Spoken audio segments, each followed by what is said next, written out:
What is up, buds? Welcome to Weed&d, the pot positive live tabletop role-playing experience. I am your dungeon master for the night, Brandon Allen McClanahan, but my buds call me Bam. Holy crap, dudes, what a week we had last week.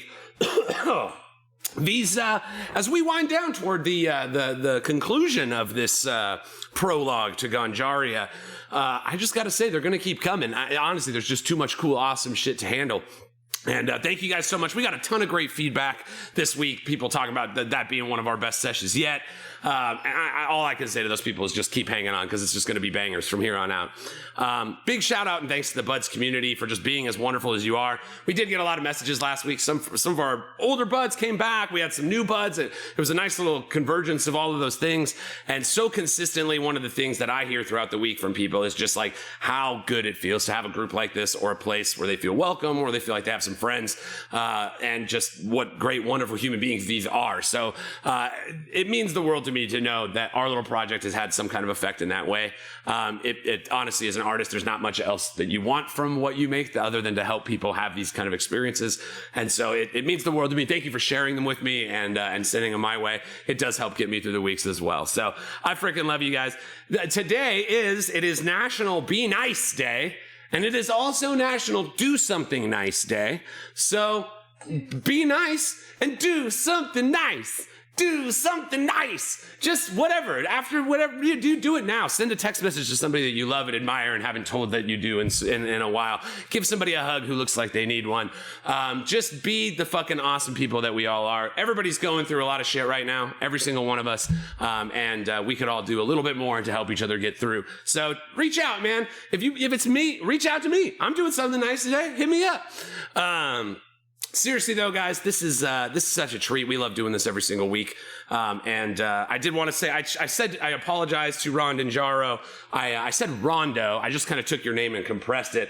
But it was Ron and Jaro, one of our new buds, hanging out on the Discord, chilling with us over there, who named Naro Sume Lai, which, again, just so I get it right, fire above, breathe green. So we call it Naro for short, fire above, because, we got that lighter thing that we like to do around here. Speaking of things that we like to do around here, I'm going to have to pass this magic joint here through the fibers of the interwebs to my dear and wonderful friend, Brenna Folger. Hey, Brenna, how you doing, girl?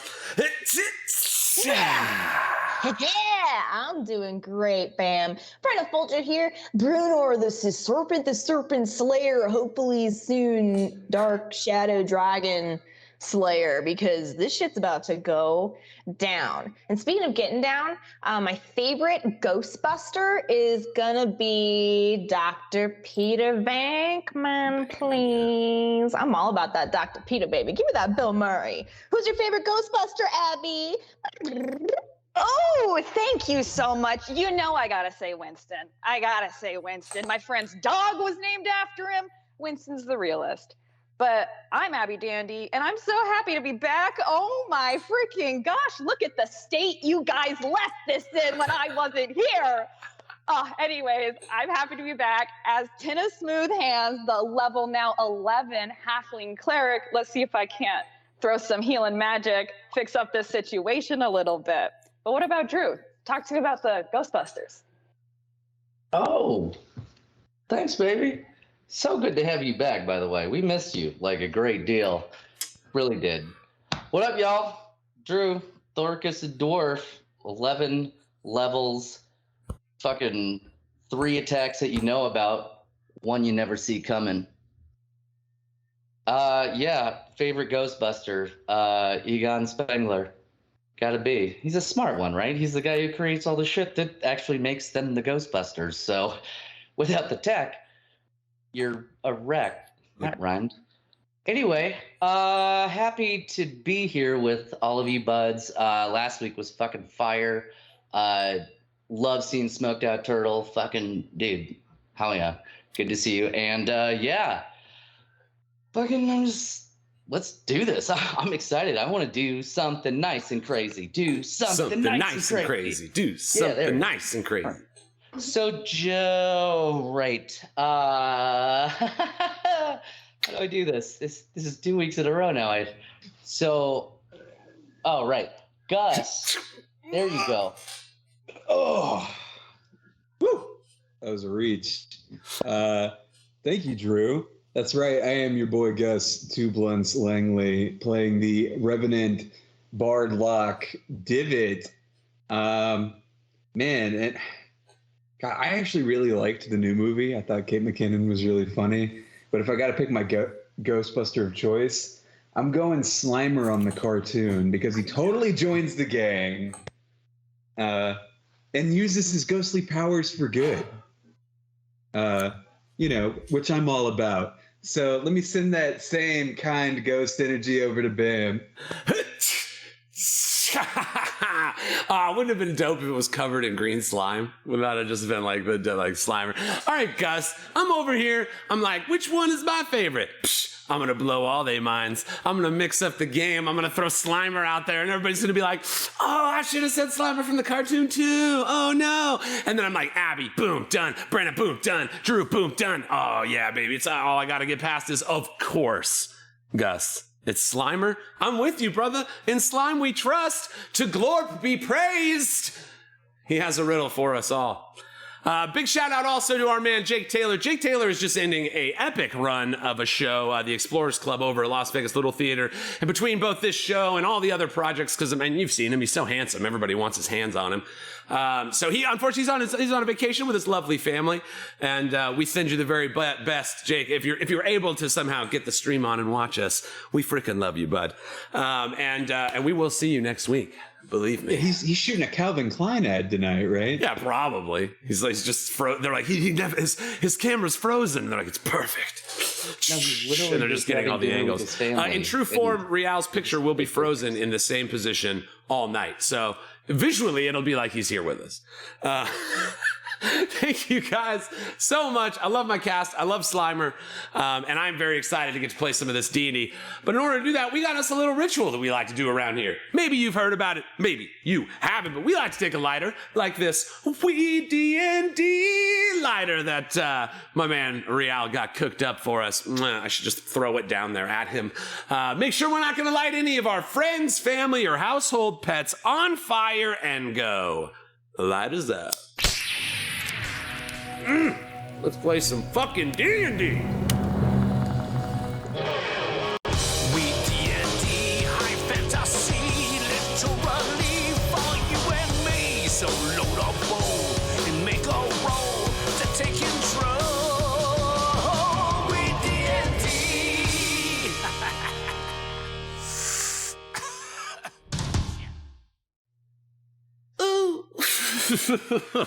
All right, buds.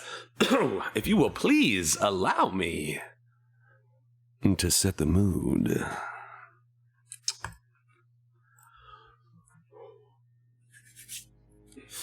When last we left the Ferocious Five, they continued their assault against the shadow dragon Exxonious and the acorn of Sithis' power which lays within him.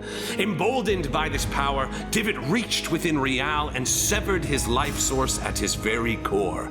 Channeling the awesome powers of the Throne of Death, Divot divided the 6 months of life remaining within himself and shared it with what remained of Real's spirit. The two of them now share the 6 months of remaining life, now both tasked with the destruction of Sithis in all his forms. Returned to life once more, the battle raged on. The combined brain power of Brunor, Thoricus, and Brian the Dracodile were at last able to twist the boon of the Tuna Hawk statue in favor of the Five, filling the throne chamber with benevolent light and preventing the onslaught of shadow from overcoming them all. Taking the initiative to turn the light even further against the encroaching darkness, Brunor combined several ceremonial herbs and fastened a fantastic firecracker, which she then fired directly at Exxonious. As the magical daylight filled the coral throne room, the protective shadows were peeled away from their master, and the Five prepared to strike. All right, guys, we jump back in. You all stand in the coral throne room of the fallen city of Elmyyra, Brunor's homeland.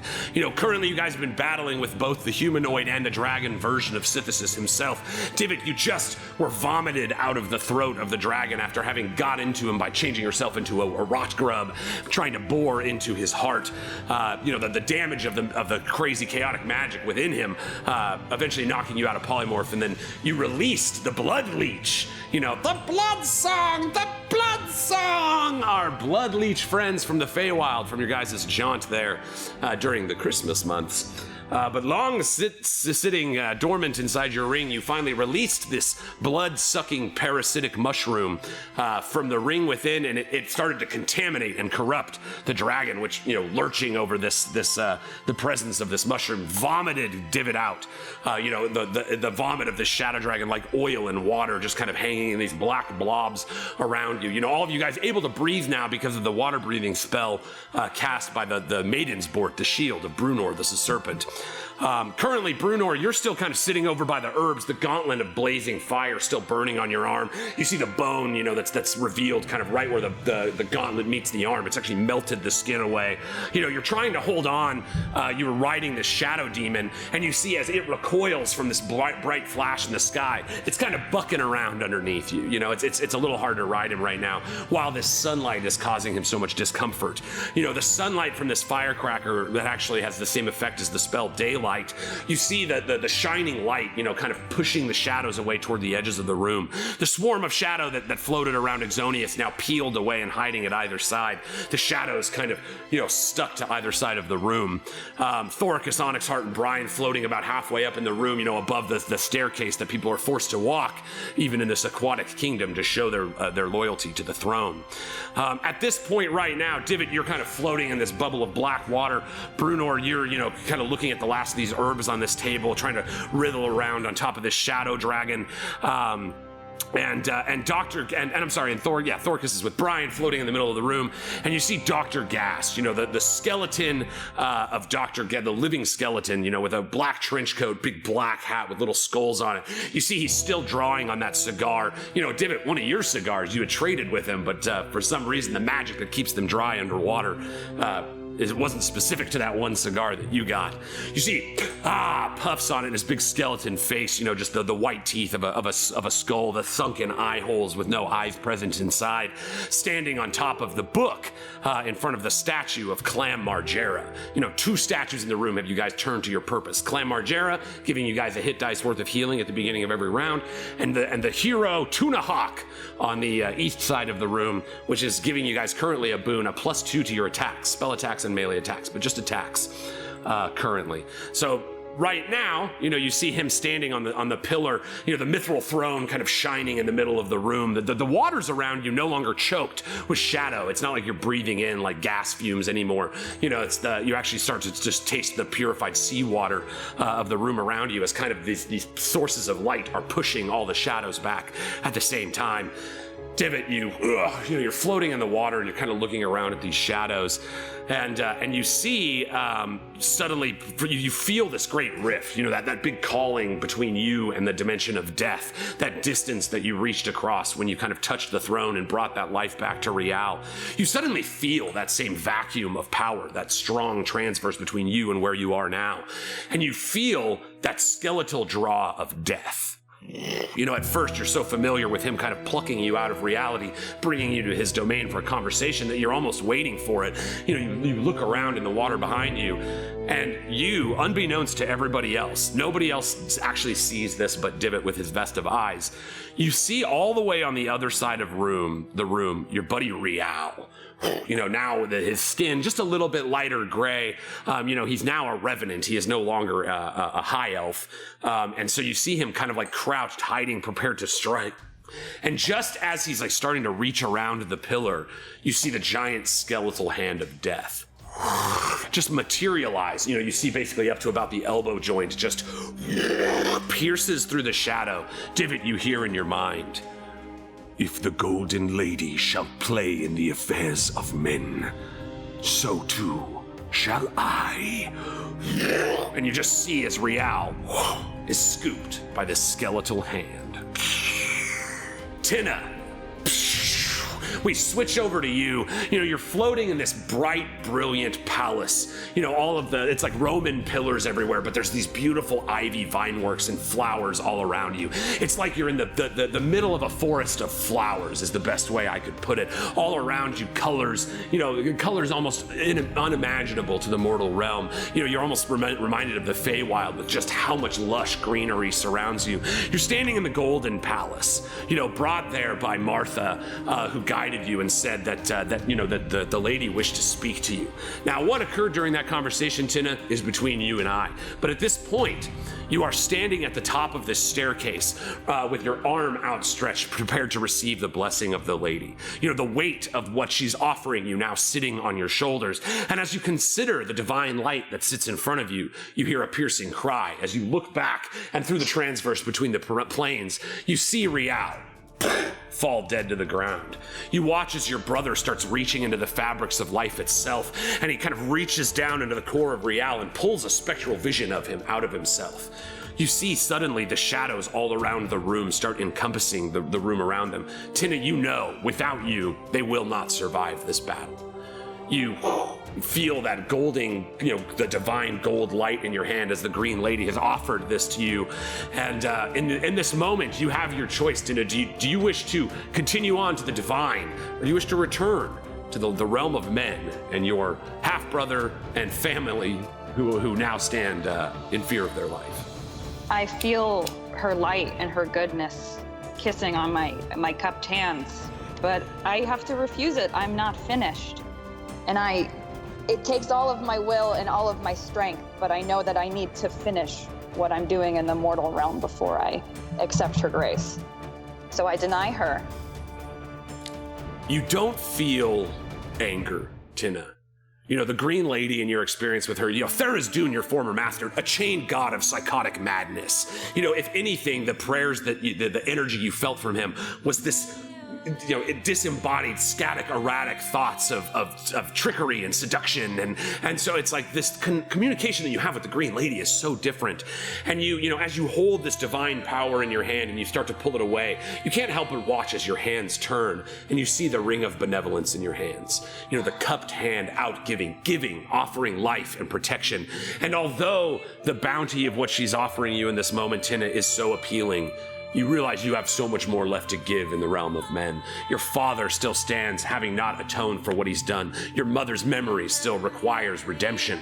So suddenly you see, and just like in your own outstretched hands, as you turn the ring, the little pearl outstretched hand on the ring suddenly fills with that same golden light of the lady. You feel that golden light instill inside your body, and Tynna, you are now connected to a power level of magic you never have before. And in this moment, you are allotted that 6th level spell slot from your level up. And so it is this moment, Tynna, as the basking light of the Green Lady washes over you, and you feel her, she's not thrilled, but she's not angry with you. It's like She doesn't feel slighted. She understands. And if anything, that might be why she was talking to you in the first place. But you see her accept, you feel the energy light. You still can't see her face, just the energy of what a god is in front of you.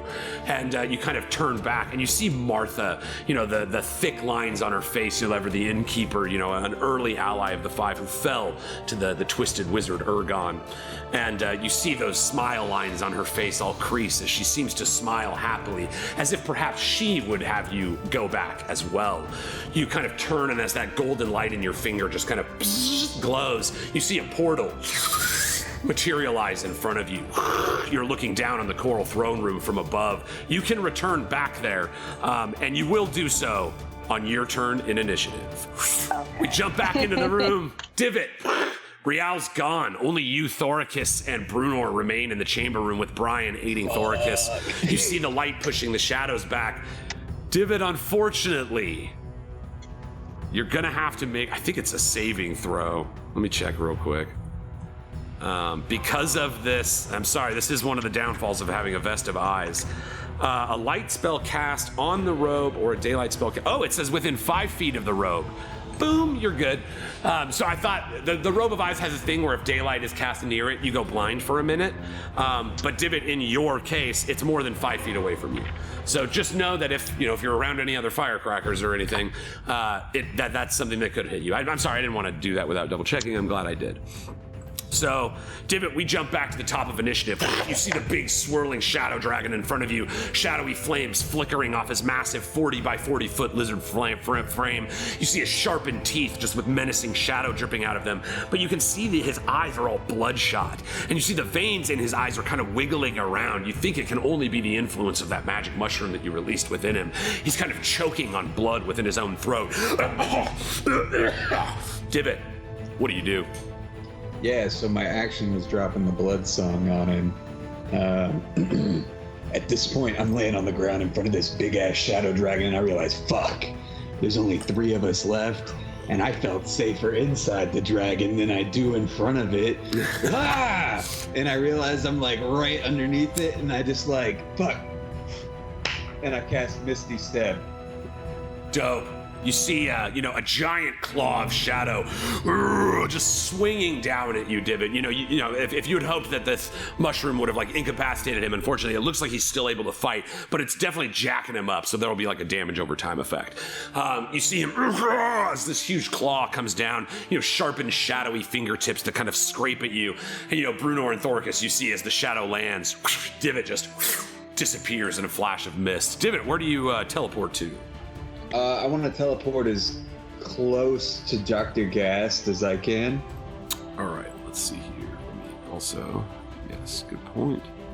What's the range on Misty Step? Yeah, we fight. 30 feet. We fight. 30 feet, perfect. So 10, 20, 30, that'll get you about here.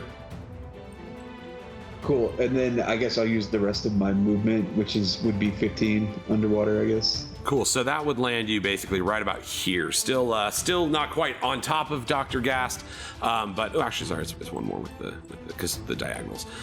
So not quite on top of him, but much closer to him. You see he's still drawing on that cigar. I told you, Exxonious, you would need my help. He cackles down at you from above the statue of Clan Margera, or the pillar in front of the statue of Clan Margera. Sweet, yeah, I'm just trying to keep that line right there. Perfect. All right, so he did. He rolled really bad. All right, sweet, Divot. If that's the end of your turn, Thoricus, you are up. Oh, okay. Sorry. Yeah, so I was swimming up there to avoid the breath attack from Exxonious, or draw it to me to not let it hit the team, I think, if I remember correctly. Yeah, you had kind of flown up to keep him from like targeting the whole group at once. Either hoping that he would not hit you or that he would only hit you. Right, one or the other. Right. That's it. Sorry, kids. Sometimes that's your options. Shit sandwich or shit sandwich. Anyway, so yeah, I'm swimming up to the chandelier, right? With Brian. Yeah, you're about halfway up. This big giant coral chandelier sits at the top of the room, kind of over that center point where Divot and Exxonious were. All right, perfect. So yes, you see the chandelier above you. You see the shadow dragon before you. Divot kind of disappears away. You see the dragon, now exposed, not hiding in the shadows where he gets all his sweet boons. He's exposed. You see his form in front of you. The shadow that was keeping him from you guys is now pushed away by this brightness. You don't know how long it'll last. It's a firework, so you can only imagine it doesn't last for too long. Yeah. Okay. So the sunlight or whatever's creating the light is not like from an actual constant source in the room. Correct.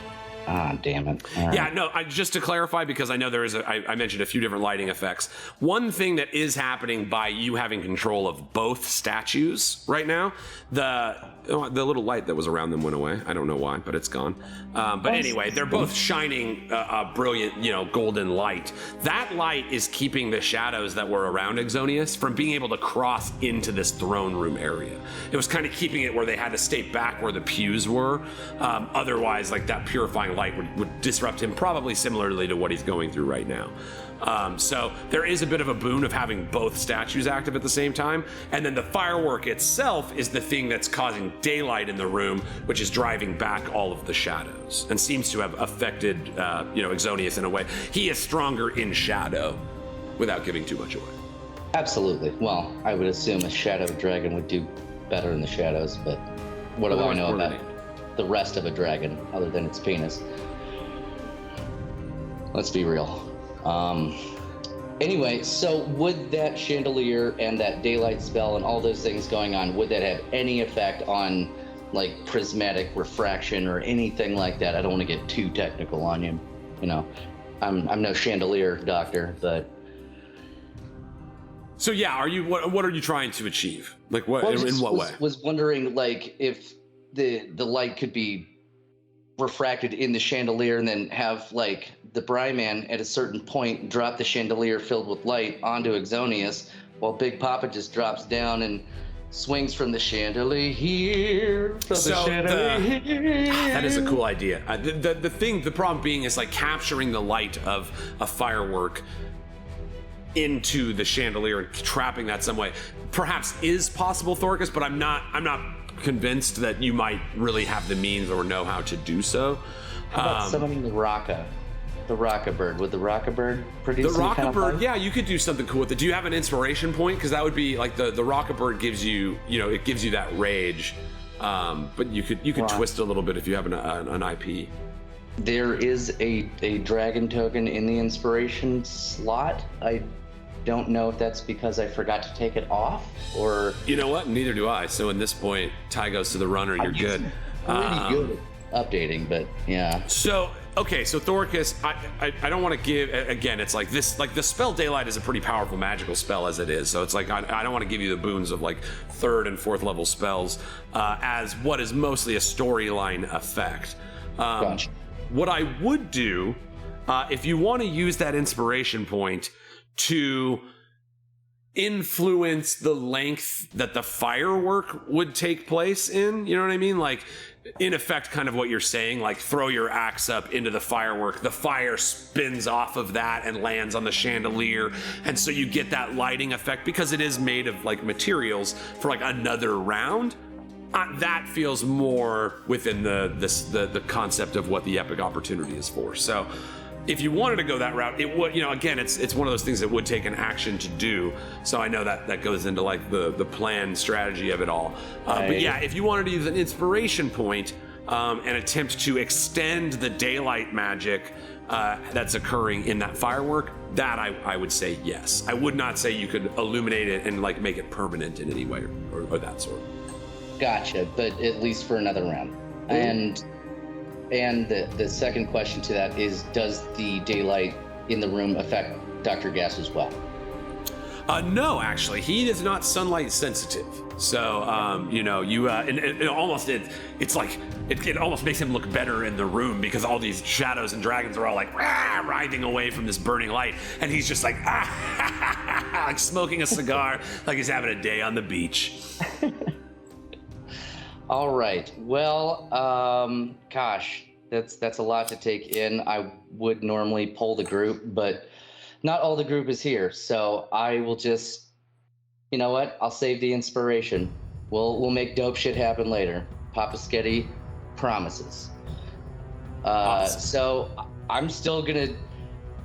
Can I still use the rest of Brian's movement to get up to the chandelier? So this is the way that'll work with Brian. I'm okay with letting Brian just move on the initiative of the person that's working with him. You know what I mean? So it's like if that way we're not like, let me ready an action and then wait for Brian to go on his turn. I'm cool with it. He won't have his attack though. Like Brunor specifically needs to be working with him, or he needs to be by himself to do that. Right now he's kind of trying to focus on keeping an untrained rider on his back.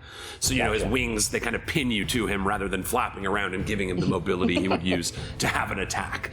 So if you want to just do that, yes, you're granted Brian's movement, but he loses his attack action and his turn is now just kind of a part of your turn. That is okay with me to get up there because Elmyyra. That voice. Oh, that sweet, sweet voice. And he's like, sorry about that. I Eye had a patch. flash in my throat, literally. Yeah, you see, Bad Boy Brian's got his eye patch and his Camel cigarette as he's swooping you through the water, Thoricus. All right, so yeah, I get up there and so I guess that put me, roughly around there, maybe? Like Brian has a 60 feet swim. 10, 20, 30, 40, 50, 60. He could actually get you right up to him if that's where you were trying to go. Let's just do that. But I just want to say, like, Brian's still up, and I'm going to be jumping down. Okay. You can, you have you're very heavy, Thoricus. You're wearing heavy armor. You have an axe. It's not hard for you to just like sink to the bottom. But okay, you want to keep Brian. How high do you want Brian? Like on the chandelier. I okay. So you're just jumping down. Okay, sweet. Doing, tactical eyes from above. Like I'm just gonna put him there, so visually it's like I know where he's at. It'll be off to the side, but he's there. Don't worry about it. That's just for me. I'm not worried. All right, so Thoricus, you kind of float down. Impending moment for the Stone Reaver. Even the bravest of people, as you land in front of this magnificent beast of pure shadow magic. Its giant 40-foot frame looming above you. You can feel the warm glow of light on your back, the cold embrace of shadow on your front. What do? Something crazy. Something nice.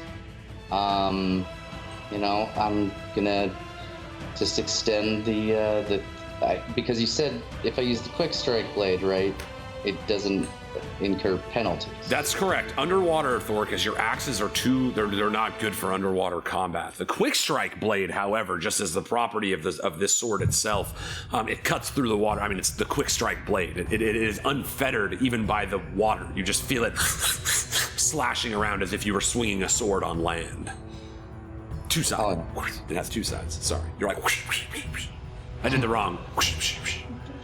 Not a, but more of a. Cool. So yeah, let's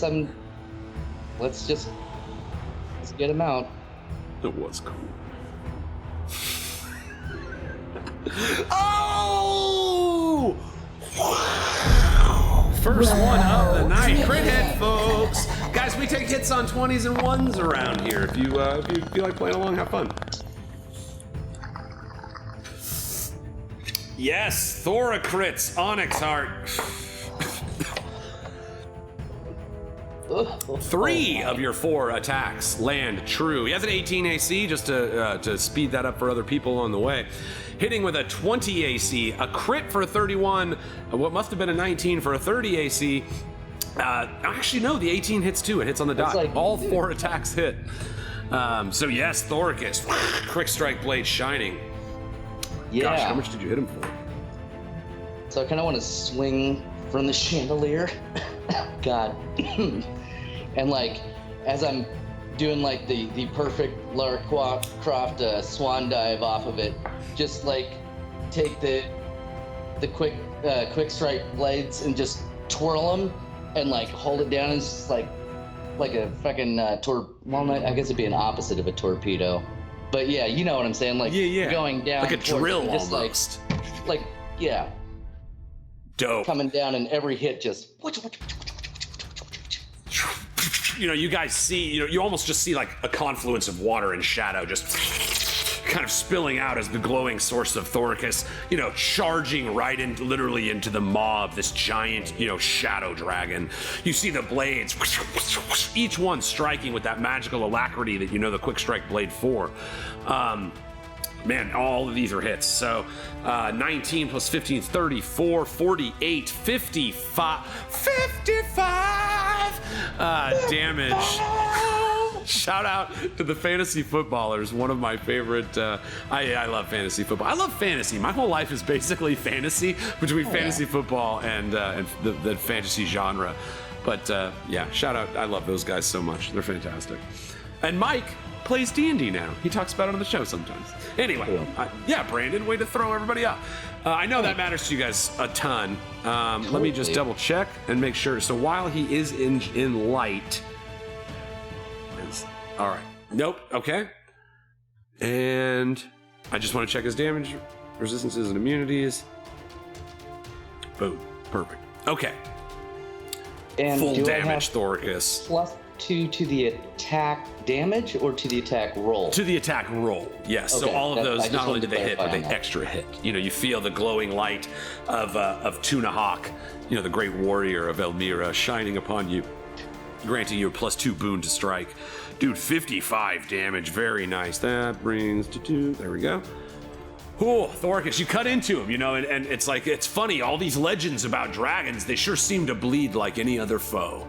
You know, you put a strike, you let one of his claws swing at you, and then you're not, you know, you're waiting, and as his claw comes down, it actually pierces itself on the sword. You know, you grab it at the heft, turn around and stab it again. You're just going to work on this guy.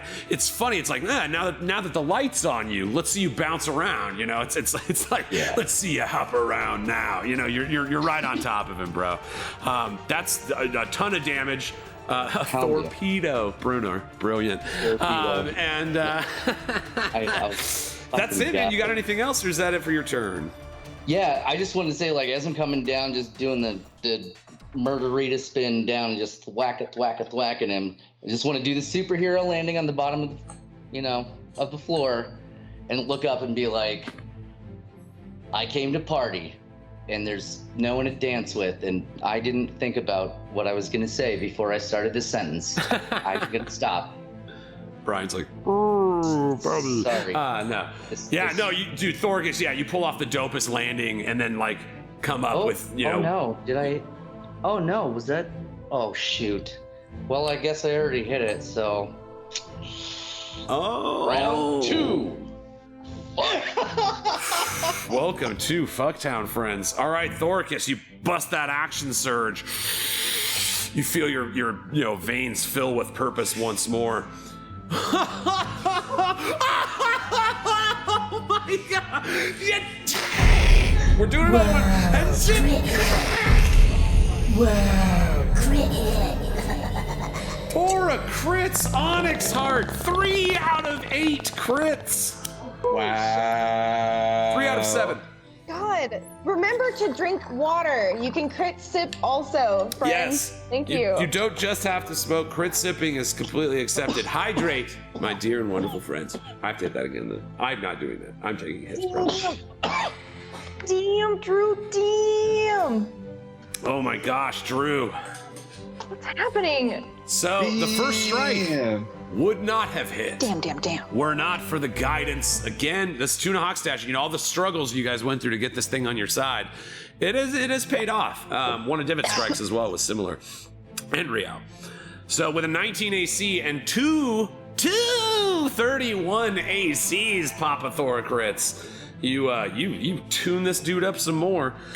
So 13 plus 19 is 32 plus 16 is 48 more damage. Thoricus, you just did 103 damage in one turn.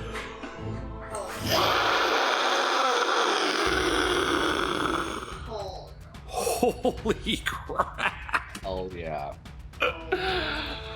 All right. And I did just want to clarify, I do not have that bonus strike because using action surge was my bonus, correct? Absolutely correct, sir. You get 1 extra action with action surge. Now your action is your attack action, which gives you 3 strikes. So you wouldn't have an additional bonus. You did it correctly. It was perfect. Okay. Holy crap! Look at that Right. damage. Okay. Gosh. Oh, Yeah. Well, that's the new mark to beat. 103. What was it, 103 damage in one round? 103, yeah. Oh boy. Well, I want to then after that be like, I may not be good with my words, but disintegrate that, bitch. Oh, your no. brain snap. Yeah, dude. Brian's He's bleeding. Thoricus, he is bleeding. Now he's not dying though. Like you just unleashed, the greatest. You went Super Saiyan 4 and then did the flurry, and there's all the smoke and everything, and then the smoke clears, and he's still standing there with just like a couple marks on his face now. But you can see they are bleeding. Some of this red and black shadow, and you see the blood drops coming down from the slashes on his face, kind of moving. You see these little red tendrils kind of snatching onto the skin as this weird parasite that's been released inside of him seems to have infected his blood. He like writhes back. I perished to ask, but is that the end of your turn, Thoricus? Unfortunately, Is that all? That's all I got today, kids. Papa's time. That was our visit to the old Papa Skitty factory. All right. I'm gonna make you kids a McFury. Nice. Papa. All right, guys. You see the dragon on his turn, Exxonious. He's like stumbling back, coughing out this blood, and you see when the blood drops float into the water, these little red tendrils shoot out. You know, they're little small guys, almost like like a seeding, like a radish, like a small little tiny tendrils reaching out for whatever blood they can find. And you hear the small echoing call of the blood song kind of rumbling through the water as this great shadow creature stumbles back. Suddenly, you see him kind of fill himself with burning purpose. No, I will not be beaten so easily, sea serpent. You. Thoricus, you feel the ground shake as his tremendous feet clutch into the tile beside you, and he pulls himself around over to here. I'm not going to rotate him, but he's kind of angled down to the bottom corner of the room. You see he's got his sights set on blowing at Thoricus, Brian, and Divot. Actually, I'm sorry. Brian is up here. He's going to have to choose. Good move, Thoricus. Good move. All right, he's doing Thoricus and Brian. He doesn't move. You see, he just fashions his claws down into the ground in front of him, looks up at you, his eyes imbued with hate. You know, never really having taken such a pounding from anybody on the mortal plane. Probably, you know, that was pretty savage, bro. That was more than like no power kills it. But yeah, you just diced and chopped him up. But you see, his giant head gets down. His head itself is bigger than your body, you know, so it's almost like Smaug, you know, as he gets down in front of you, you see this tremendous reptilian, the small black shadowy scales, the red veins in his eyes, just staring right at you. See if you can dodge this, stone man. And he erupts his breath weapon, which was recharged last round. Brian and Thoricus, DC 18 dexterity saving throws. Yikes. Dexterity? Dexterity. Cool. Well, whoop. There we go. Nice. All right, Thoricus, you fail. You have an Indomitable if you wanted to use one. Yeah. I only remind you because as a fighter, I'd get to the end of every fight and be like, I freaking Indomitables. What was I doing?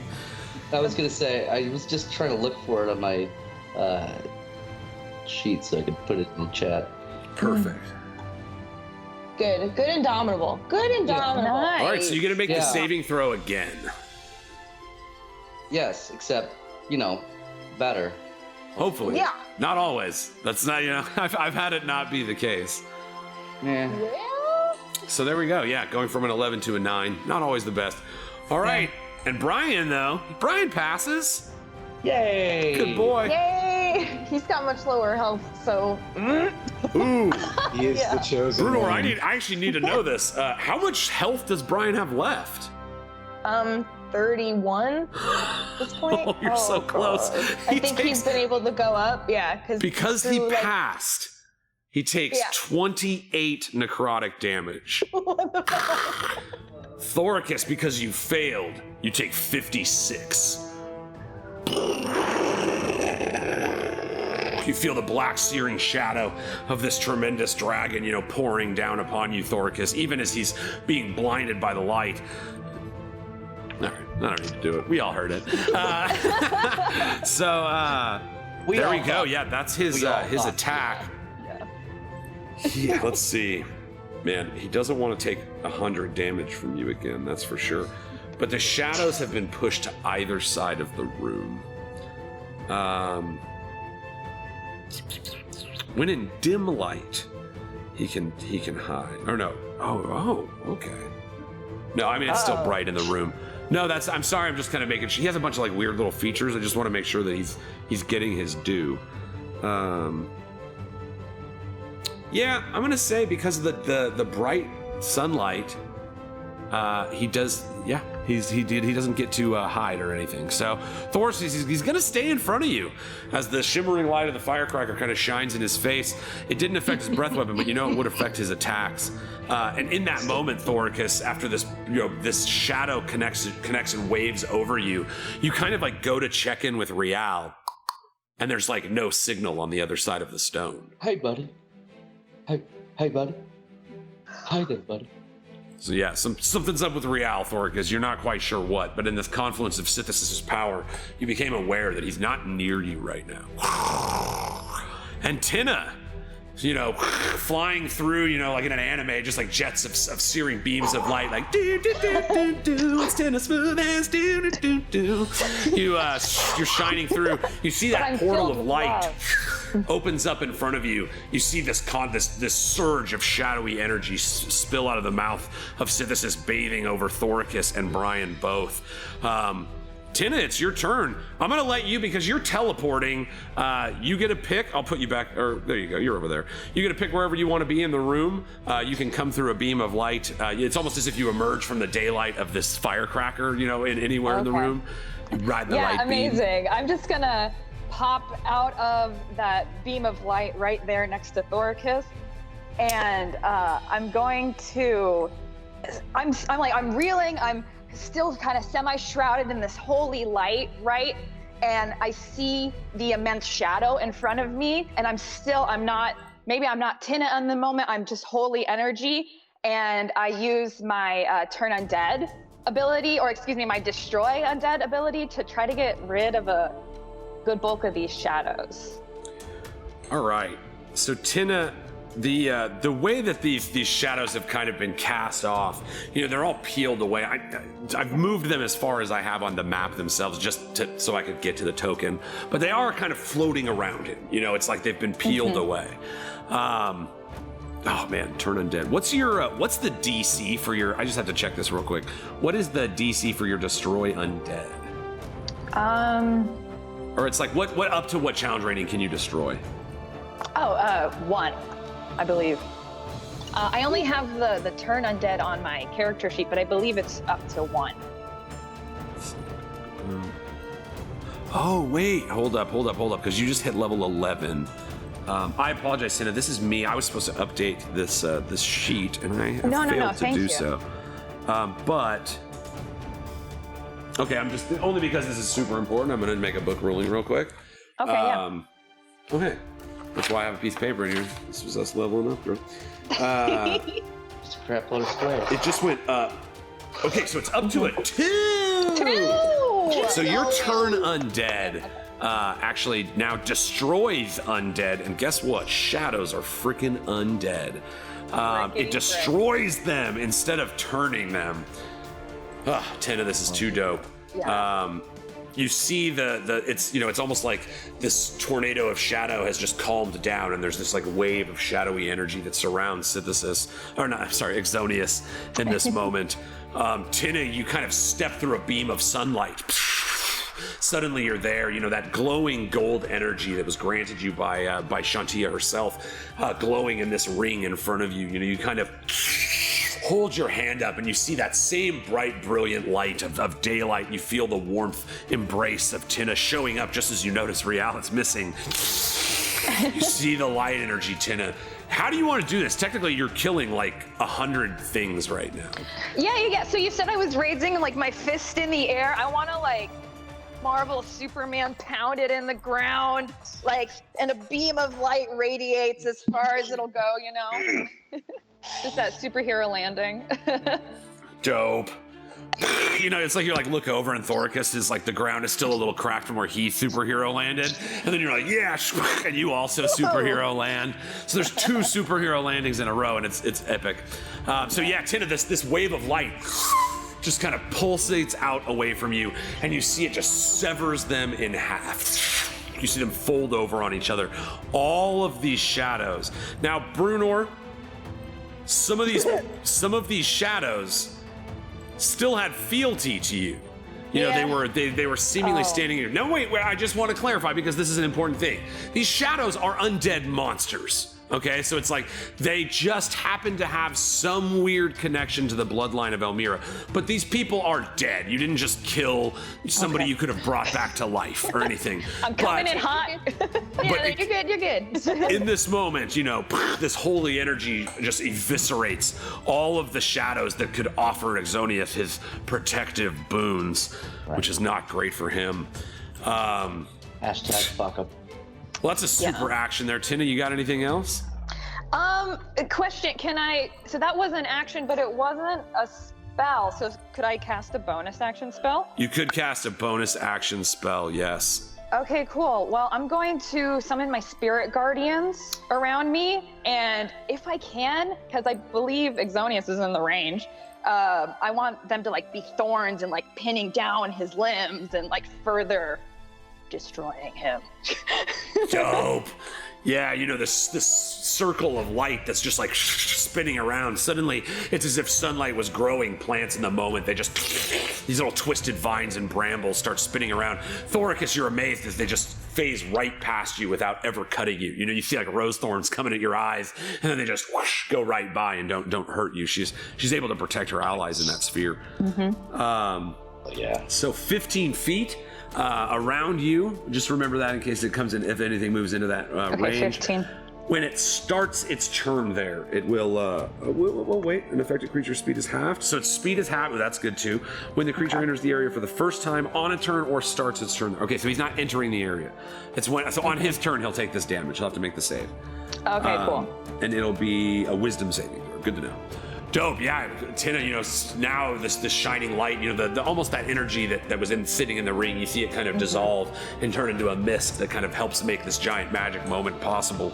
But yeah, you're standing there, superhero posed, and glowing like daylight. Not like the spell daylight, I have to clarify, but you are brilliantly glowing.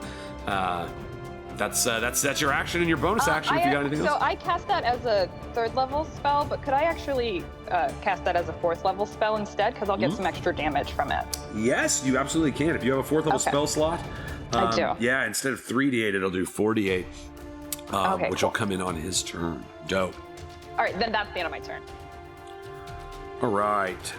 Brunor, you know, you see, you're kind of like still, you know, you use your action surge to pull off this epic firework moment. You see the sun spilling down, you know, the shadow that protected this beast, even the crackling energy, you know, at one point he seemed impenetrable, and now, you know, just a giant dragon, you know, instead of all these little boons and things that he had. So go ahead, Brunor, what do you do? Burning gauntlet in hand. Sure. Okay. Well, I'm going to ride this shadow creature as close to Exxonious as I can get, and then I wanted to kind of jump off in his direction, but I don't think I could make it all the way to him. Hold on, where am I at? 30. Speed. D&D Beyond just crashed on me. I'm just checking something real quick. What the move on that guy is. Yeah, I'm trying to see. Checking something real quick and singing a song. If you know the words, you can sing along. All right, yeah, no, he has a 30 foot. Is how far you could get him to move. If you wanted to give him a little buckaroo, you could try, you know, an animal handling and see if you could squeeze a little extra move out of him if you want to try. I love rolling dice. How about a 24? That'll do it. I'll say if you want to give him a little kick in the shadow butt, he can get an additional 10 feet on that movement. So let's see, 10, 20. I'm zoomed out 10, pretty far. 20, 30, 40. I'm sorry, it puts you just outside of the reach of him. But if you want to dismount and lose the ability to move on top of him, you can. You can jump off and do any, if you wanted to attack him, for instance. Yeah, I'm gonna, you know what I've always wanted to do? Oh. Yeah, what do you do here, Brunor? You know, I just have this penchant for riding things. So I just want to see if I could, you know, resurrect an old banger and jump on this motherfucker and just kind of try to either Like, I don't know if it'd be animal handling or what you'd want to check for that, like jumping onto him and then being Yeah, able to, like... it would be basically another, I know you just did one. That was basically to get your ride all the way over here. But yes, and in this case, you would end up probably using your action to do this, just because of how much distance you had to move. But you could jump and mount him, which would give you advantage on attacks against him. It would make it impossible for him to hide from you, and it would put you on him. Yeah, I want to do that. All right, give me an animal handling check then. DC 18. Pray for Jesus. We'll see. Oh, nice! Dirty 20! Heck yeah! Brunor, born to ride. And ride she shall. Again, Brunor, all your memories have always been about you trying to ride things instead of learning the important knowledge. But here we are, where riding things is the important knowledge. It finally pays off your years of dedicated ridesmanship. What do? So I take this shadow guy all the way over as far as I can, because he's gotten me thus far, even starting off not on my side. And I'm like, cha, bro. And he just goes like, in the shadowy way, he's like, also cha, bro. And I we fist bump, and I jump off of him and do a little flipperoonie. And a little bit of a thanks, bro, cha, and then go away, and I land on Exxonious, and just a flush of adrenaline and serotonin and just joy, because this is the fucking jam, this is the fucking jam. So I see Tuna Hawk and I see Clam, and I'm just I'm here, I'm home, I'm riding this dragon, and I'm about to fuck some shit up. So yeah, just kind of clamber on, just getting a good grip and hunkering down, because I'm riding this dragon. Riding it. Yeah, Brunor, the best ride of your life that you ever had was as you rode the green dragon to its death, and so the premise of being once more connected to this creature that you have a very complicated history with, but you settle upon the kind of the neck and horn region of the shadow dragon Exxonious, and you slide right into position. All this riding on Brian has trained you exactly how to just handle this. It can't hit you with its breath weapon, Brunor, and you'll have advantage on strikes against it, and there's a couple other little boons that may come into play. So you are mounted on top of it, and then you got anything else you want to do? Just acknowledge that it's probably super crazy to grab onto him with this fucking gauntlet now that's burned itself. I'm just now getting used to the thing, so I'm not really screaming anymore. It's just the bone exposed, from the severe magics that you had to endure just to put the gauntlet on. Maybe or to take the it real off. skeletons. Maybe the real skeletons have been in me this whole time.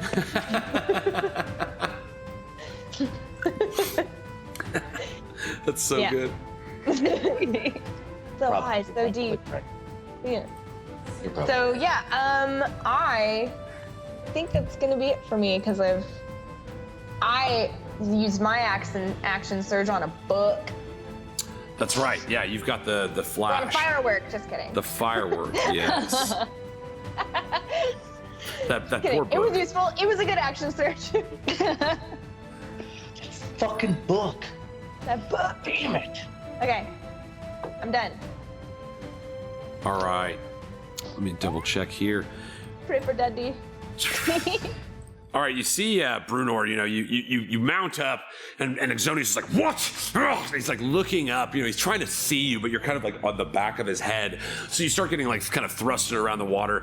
You can kind of feel that there's this weird pulsating veiny thing going on. You can feel it through your legs, just kind of like there's worms underneath your skin as you're kind of riding on top of this creature. You can see, the skin just kind of pulsating bulbously as whatever this infection that's been unleashed inside of him has created.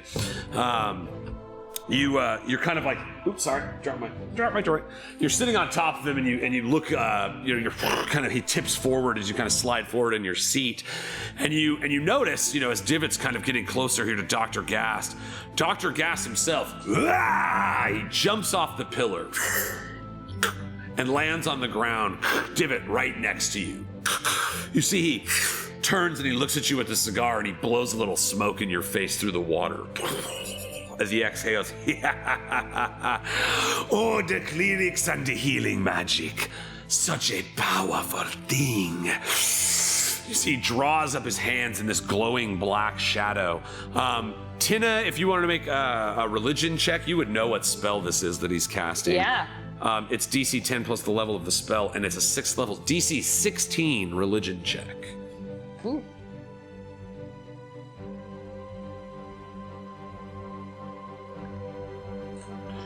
You identify it, Tynna, almost because it's like part of this sphere of magic that you just now have access to, this realm of 6th level spells. And you see this imbuing bolt of black shadow shoot from the hand of Dr. Gast, like a black torpedo through the water. And it smashes into Exxonious. And you see a bunch of the slashes and wounds that Thoricus had put into him heal up. As he casts Tynna, heal. Oh. 70 points of damage are returned to Exxonious in this moment. Oh. You see he's kind of instilled with black power. And as you guys kind of feel the biting pain of what it's like for all the enemies that have fought you, like, but I just did all that damage. And then Tynna's like, you see the cleric, the dread cleric, Dr. Gast, hits Exxonious with some big healing magic. That's the end of his turn. He's not going to move Divot, so you don't get an AOO on him, but he is right next to you, and it is your turn. What do you do?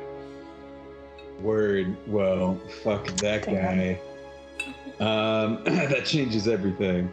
I am going to tap him on the shoulder. And then I'm going to cast Armor of Agathis. Nice. Which I believe automatically... Well, it already is 3rd level, so irrelevant. But yeah, I get to cast it as a 3rd level spell, which will give me 15 temporary hit points and badass armor. Nice. What does it look like? I just got to know. Yeah, so basically the way I want to do it is, I've got the ice blight on me. It's Cool Breeze now. And I kind of just want to put my hand on the hilt. And when I put that hand on the hilt, the cold from the blade grows like up over me and turns into like spiky, like purple ice armor. Fucking yeah, it does. So I do that, and Dope. I'm like eye contact with Gast the whole time, right? And then if I may, I want to use my Mantle of Majesty. Ooh, which one is that? So I'll hit it for you. And Armor of Agathis, that just gives you like some AC and some hit points, right? He doesn't take damage from that? No, he doesn't take any damage. Okay, I couldn't remember. I know there's some of them that do. That is correct. Serve as a bonus action, you cast Command without spending a spell slot. Okay, so you get to cast a spell Command without expending a spell slot. You take on the appearance of unearthly beauty for a minute, so that's 10 rounds. Or until your concentration ends. So you are concentrating on it. During this time, you can cast Command as a bonus action on each of your turns without expending a spell slot. Dope. Any creature charmed by you automatically fails its saving throw against the command with this feature. Once you use this feature, you cannot use it again. All right, Divot. Hit me with it. All right, so just to be clear, creature is pretty all-encompassing, right? Correct. He is a creature. Okay. Cool. All right. Well, then I'm gonna try to command Dr. Gast. I get that badass armor and I look at him in the eyes, right? And I'm like, and then I give him the like, or else look, and I just say, help. So, let's do. Go ahead. I'm just going to look up the command spell because it does have specific orders. I just want to make sure which one suits what you're saying the best. So, typical commands, we could do something different. approach, drop, flee, grovel, halt, which he just does nothing. He just takes no actions. So he's not going to act, he's not going to like cast spell slots for you. But you could basically, with this thing you're doing, you could kind of just keep him where he can't do anything. Like if you said halt, you know, it's like he fails the saving throw automatically, and then he doesn't move or take any actions. Okay, I got it. All right. So while I'm like getting all like a big purple spiky Sub-Zero, I put my hand on him and I say, I'm gonna redact my help. I'm gonna say, freeze. Dope. Divot, you know, you're like, these little icy tendrils come down to try to manipulate him to your will. And when you start pulling on his bones and they don't move, you're like, screw this. And you just inject that ice into the veins instead. You see a skeletal body freezes all the way up to the cigar, which doesn't freeze and stays lit. You just see this little icy body of Dr. Gas standing there. Again, it's just the spell effect. He has the spell command cast on him, but that's how it looks right now. Right. He freezes in place. Cigar still lit. And he's like smoking from inside of it like a crocodile breathing in winter. All right. And now correct me if I'm wrong, but he doesn't get an AOO on me if he's frozen. So when he doesn't move and takes no actions. No actions to me.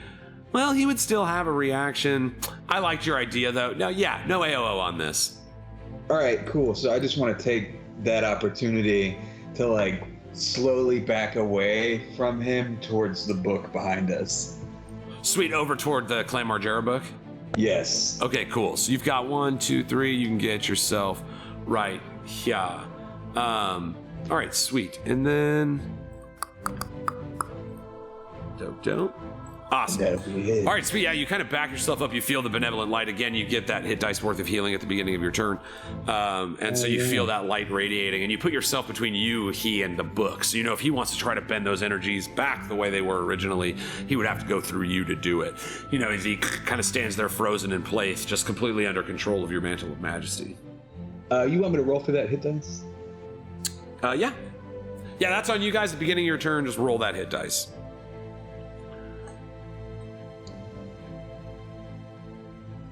And remember, you also get +2 to any spell attacks.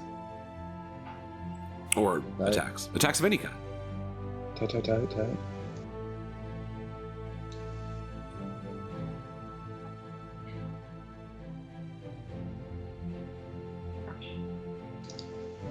All right. If that's the end of his turn, Divot, that's the end of your turn. Thoricus, you're up. You know, you're standing in front of the some of the wounds, some of the deep hefts of the quick strike blade that lie gashed into the chest of the shadow dragon have sealed up from this influence of dark healing magic from the very powerful Dr. Gast. But there's still wounds and he's still pretty tore up. What do you do? Well, I'd just like to spin around and like anger point to Dr. Gast and be like, you shut the fuck up! He's frozen. I am handling business over here. Like, how dare you? It's like Picasso's painting a painting and you walk up and slap the brush out of his hand. Your manners, sir? We're having a conversation like gentlemen. Fuck's your problem? No one asked for you, bro. No one. Yeah. So, fuck. That's... Damn. That was a real kick to the genital area. Just right in the nards. Yep. I feel like Wolfman in Monster Squad. Right in the nards. No one. That's a. No, you got me. I was reading and then I was like, wait a minute. Okay, Yeah. No, I got you, Bob. Well, I mean, I'm here. Let's just do it. Oh my god! Whoa, crit hit. Crits every round! Alright. Are you a witch? I'm a Where do you sandwich. deal your axe, bro? Those little white cookies you eat?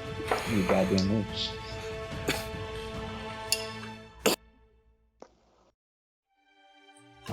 Thoricus. 23 AC, 31, 27, 20. All 4 of those hit. One of them was a crit. Unfortunately, it was the most deflating of crits. Right. It only added 1 more damage. Can I re-roll that 1 on that? Actually, no, but you can re-roll the 1 on the 8, because that 8 is you rolled a 1 damage there, and you have great weapon fighting, so you can re-roll that 1. Okay. On the bonus or on the quick strike, because they are different dice. Actually, I say so. You rolled 2 1s and a 2. I think you can only use the great weapon thing once per round, right? Sir, you have me at a loss. Here, let me just check. Great weapon. I'm not gonna say it's because I'm upset with how well I've rolled. But no. It's that when you roll a 1 or a 2 on a damage die for an attack you make with a melee weapon, bro. That's when. It's not when one time or whenever, and that, in my opinion, a crit damage is a damage. So you will get to re-roll. All right, here, I'm just going to do the math on a card, so because it's quicker in my head than it is on the computer. So go ahead, Thoricus, just start doing me some re-rolls. So your first one is good. The 14 damage was a 7, so you're good there. But re-roll both the 1d8 and the crit 1d8. So 2d8, 3d8, 4d8 if you're re-rolling all the 8s. Let's just do that then. And then it's plus 7. All right, so 10, 11. So, can I re-roll that 1? No, you have to keep the new roll, it says. Okay. So, 1 and 7 is 8, and then 8 and 7 is 15, 25, 36, 44, plus that first strike, 58 damage. You unleash, of that 70 that just got healed back, you hack a good chunk of it back off. Boom. For a total of 58. Oh, man, nice. He's back to full-on bleeding again. As you just slice and dice and pop sketty. All right, you got anything else on your turn, bud? No, not really. Just again, a snide remark of some sort would be nice. Like, you look terrible. I don't know. Oh my god! Dang, dude, that's messed up. Jesus Christ! You ruined his self-esteem. You should be having a better day. Wow. I should. I ruled this kingdom. I took it for granted. And I didn't even walk the gardens. They're beautiful. I love them.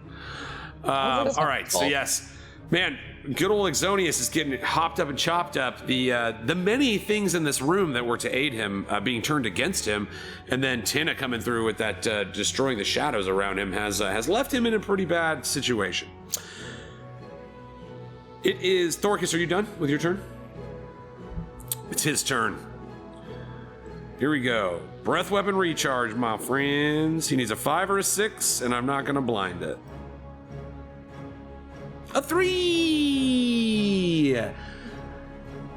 All right, in this moment, he has the option, because there is still yet one more shadow he can consume. And he's gonna do it. All right. Brunor, you're holding on to the horns of the top of Exxonious, hand on one of the horns that jets off the back of his black, scaly shadow head. His body thick and pulsating with these strange blood maggots that are climbing around inside of him, doing God knows what. You look down on the shadow, demon that you had ridden over here that had kind of aided you in this battle along this far. You see Exxonious kind of shield his eyes back from the bright light exuded by Tynna Smoothhands, and he looks down, and you can just feel this vibration between your legs as he once more uses his consume shadow ability to recharge his breath weapon. So unfortunately your ride is eaten as the last shadow that he could possibly consume for this ability is now gone. 2 things happen. Thoricus, Tynna, you both get AOOs. You get a free attack on this dragon because he's going somewhere. Uh-oh. So go ahead, both of you. You get melee attacks with your weapons. Oh, he also takes that damage. Let me make him make a saving throw for you. Oh, yeah. And add an extra D8, so it's 15 plus. Tynna, roll me a D8. That'll do the additional damage from casting it as a higher level. And he's going to make his wisdom saving throw. He's not super wise. Hey. Ooh, baby.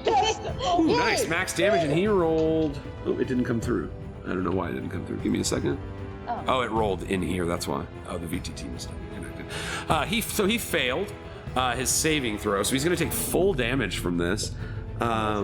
He is vulnerable to radiant damage, so he takes twice that much. And you rolled an 8. Nice. So 8 plus 15, 23. He takes 46. Oh my god! You see, as he's pooled in this shadowy light, his only recourse is to obviously consume the shadow. He's bathed in light. All of this is working against him. But yeah, Tynna, you jack him up real good. You see the veins and vines and thorns just tearing into his skin. He's pretty low. I mean, he still has quite a few. Dragons are walking hit point monsters, just so you know. But like as like the light emanates from me, I can like feel the shadow draining, and I feel more imbued with this light and this energy. You know, the power, the raw power of your divine life energy is not to be trifled with, to be sure. So, Tynna, did you make an attack on him as well? You get a melee attack. You can just like hit him with your mace or whatever. Because that will probably factor in here in this moment. Yes. Yeah, I'm gonna take my hand axe and smashy smash. Just give him a little chippity chop. Not enough, you feel the hand axe just gonna clank off of his hard, metal body. You can only imagine how like dense the skin is as you feel. It's like you did like a full swing and it just kind of like pook bounces back off. Does my divine strike radiant damage apply to that? It is, but you missed. You actually didn't hit his AC. Yeah. So, but it would if you, because now all your attacks do a little extra radiant energy. But his AC is an 18, so unfortunately with a 10, you miss. So, as you see as his body starts flying away after he consumes his shadow, there's blinding light for a moment. You're like looking around, you see this great, tremendous form just jumps and starts flying. Let's see here. I just want to be accurate. I believe you said I also got an AOO? Yeah, I did hear that. Just before all guys. Oh yeah, I'm sorry. I was reading your last attack and just assumed that was it. But yeah, you get an AOO too. Right. Nice, dude. Yeah, you blast him. Another 11 damage. Oh. Boom. Yeah, you hack into him. As he goes away, you kind of just like stab the quick strike blade like a spear, and as he flies away, it kind of cuts his skin as he continues going. You see more of this like weird blood with the little tendrils that twist off of it falling out of him as he retreats. So. All right, you see as it appears Exxonious is trying to fly out of this giant broken window on the side of the mithril throne room. He's like not just about to like just let you guys gank up on him and kill him. So he appears to be trying to flee. Now he used his action to consume the shadow to recharge his ability. He could have just dashed and got out of here and probably would have been smarter for it.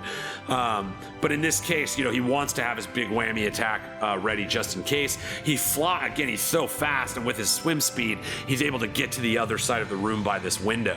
As you guys are all looking, you see Bruno riding, and Bruno, you're just in tow with him. You're like going along right with him, riding as he's heading out. You look out the window and you see the tide of shadow, the war between the shadow spirits of the people of Elmyyra, now controlled by the gauntlet of power within your hand, and the shadows of Exxonious' armies from before, the army he brought with him here. And as they battle all around you, just see this swarm of shadows filling the now vacant streets of your once great kingdom. You finally see the tremendous shape of the Kraken kind of off on the horizon, its big electric blue skin. You just see these giant tendrils and just slapping around, destroying large swaths. But you also do notice he seems to be moving away from you guys and toward the treasury of Elmyyra. You're like, this is like he's leaving the battle and he's going toward like your great museum in the kingdom. Like, you know immediately where he's headed. So it's just something to note while he, he's off in the distance, far from you. You're overlooking the village itself. But that's what you see when you look out the broken windows at the state of your kingdom in this moment as you ride the great shadow dragon. Those of you in the room, as you watch this massive creature float toward the window, suddenly you hear this chain sound. It pierces through the water, and you look, and in through the window on the other side of the room. Hold on, I have a different image for him. You see Captain Creefus. He just has this like yellow dressing shirt instead of a sweet jacket, and a red bandana now because his captain's hat is gone because Rial took it. And you hear the chains land on the ground. At first you're like, wait, we killed his chains. You look, it's just him dragging them. As he walks over, he has the shattered remnants of both chains just wrapped around his wrists, and they're like hanging on the ground, and he looks like a man possessed. You hear the chains kind of tipple over the broken, shattered glass remnants of the window on the eastern side of the room. Where is he? Who killed my? And Thoricus, you see he locks eyes with you, and his limp, once full of life chains now hang at his side, and you see a thirsty bloodlust in his eyes. Stone Reaver, you will pay! As he screams out in a mournful pain and enters the battle. And that's where we're gonna pick it up after intermission, guys. Oh my God. Sorry, he's over here. Well, guess we're gonna have to murder everybody. Whew. Oh well. Bar fight. Bar fight. Bar fight. Bar fight. Heck yeah. Holy crap, dudes. The battle, I told you guys, we had a hefty boss fight coming up for you. And just as you guys have many tricks, so do I. And yes, you have now, as the dragon is trying to flee with Brunor on it, Dr. Gas frozen by Divot's magics nearby, and now the dread pirate Captain Creefus, with his no longer living chains, seemingly furious and content to inflict revenge upon Thoricus Onyxheart. What a battle it's been. What a battle it's going to continue to be, my friends. In 10 minutes, when we get back, we do a little 10-minute intermission. Check out all this incredible, fucking beautiful art. I'm not even kidding. I say it all the time, but I'm not joking. I cry a lot when I look at this damn stuff. It's just to see the things that you amazing artists have done with this little imagination world that all of us build together. And it's just such an amazing thing. Check out the incredible art. Check out the incredible music. All by Sandy Stein. All the music is done by one man, Sandy Stein. He is brilliant. All of our music is original, which is something we are immensely proud of. Again, just check out all these incredible artists from all these amazing fucking submissions. So thank you guys so much. We will be back in 10 minutes. I have to pee so bad that I might just turn into pee right now. So we should probably cut away in 3, 2, splash.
Welcome back, buds, to WeeDnD, the pot positive live tabletop role-playing experience. I, your Dungeon Master Bam, am happy to welcome you back to this epic fucking battle we are having with this Shadow Dragon.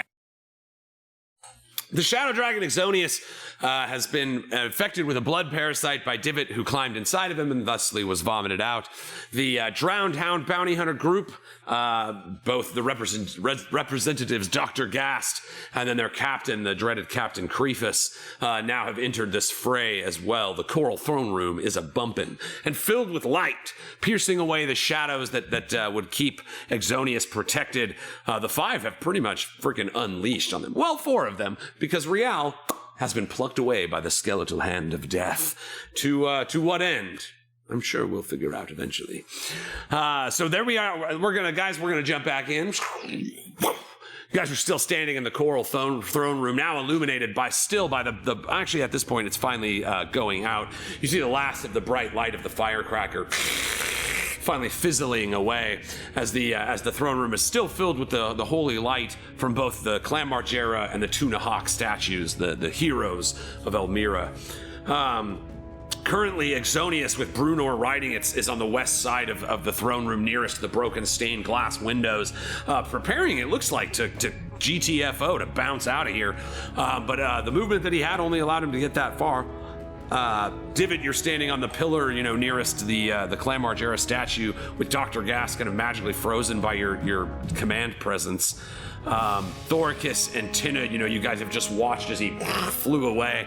Thoricus, you struck into his stomach with your sword as part of your AOO. Right. What's that? Oh, sorry. I was gonna say, yeah. I was trying to say it before, but God, I'm just so lost in your storytelling all the time. Like, oh shit, I was supposed to say something, and like, fuck. I was gonna use one of my superiority die to use maneuvering attack, because I did hit him in that AOO as he was fleeing the scene of the crime. Yeah, that counts. And I would like to maneuver Divot into a more advantageous position to perhaps get in front of that stained glass window. Exxonious is about to fly out and be like, not today. You can do it. You absolutely can. Remember, you get to, as part of that quick strike, that 11 damage, you get to add a superiority in damage to that attack. So go ahead and roll me a superiority dice as well, which will be added to the damage that he took. At this point, Divot, unfortunately, this isn't a great move. Not using it, but I mean, as far as the move action itself, it is half of your move. And so half of your already half move would just be one square. One square? One square. This square game is that weak, bro? On land, it would usually help, because he'd get like 3 squares. But unfortunately, underwater, again, kind of a limitation for this encounter. Moving around, the wispy shadow dragon kind of bouncing away from you guys, it creates quite a bit of a challenge for you in this environment. You see, Thoricus basically commands you to take an advantage position, Divot, and you can move your guy 1 square in any direction that you wish, without getting AOs. But nobody's gonna hit you. Yeah, I'm gonna hop up on this super holy important looking table that the book's on. Yes, you are. Fuck Dope. yes, you are. Heck yeah. All right. So that's the maneuvering attack that took place at the end of during the Shadow Dragon's turn. So the Shadow Dragon is having used both his action and his move is done, which brings us to Tynna Smoothhands. You see he escapes the holy searing light that was just chewing him up. But again, you're kind of in that disadvantaged position. You only have half your movement speed in this environment. What do you do? And I noticed Creefus enter, right? He made a big ruckus, so... Yes. The captain behind you, his chains dragging on the ground as he kind of floats into this little window here and stands on the table where the herbs that Brunor used to create the fireworks were. Yeah, so I'm gonna summon my holy scythe, and I'm gonna, my spiritual weapon, and I'm gonna give him a warning strike, Nice. We killed his change, we'll kill him too, All right, yeah. Send me a. Go ahead and give me a spiritual weapon. Now, again, this thing will hover around, and each of your turns you can use a bonus action to strike with it. It's a great little spell.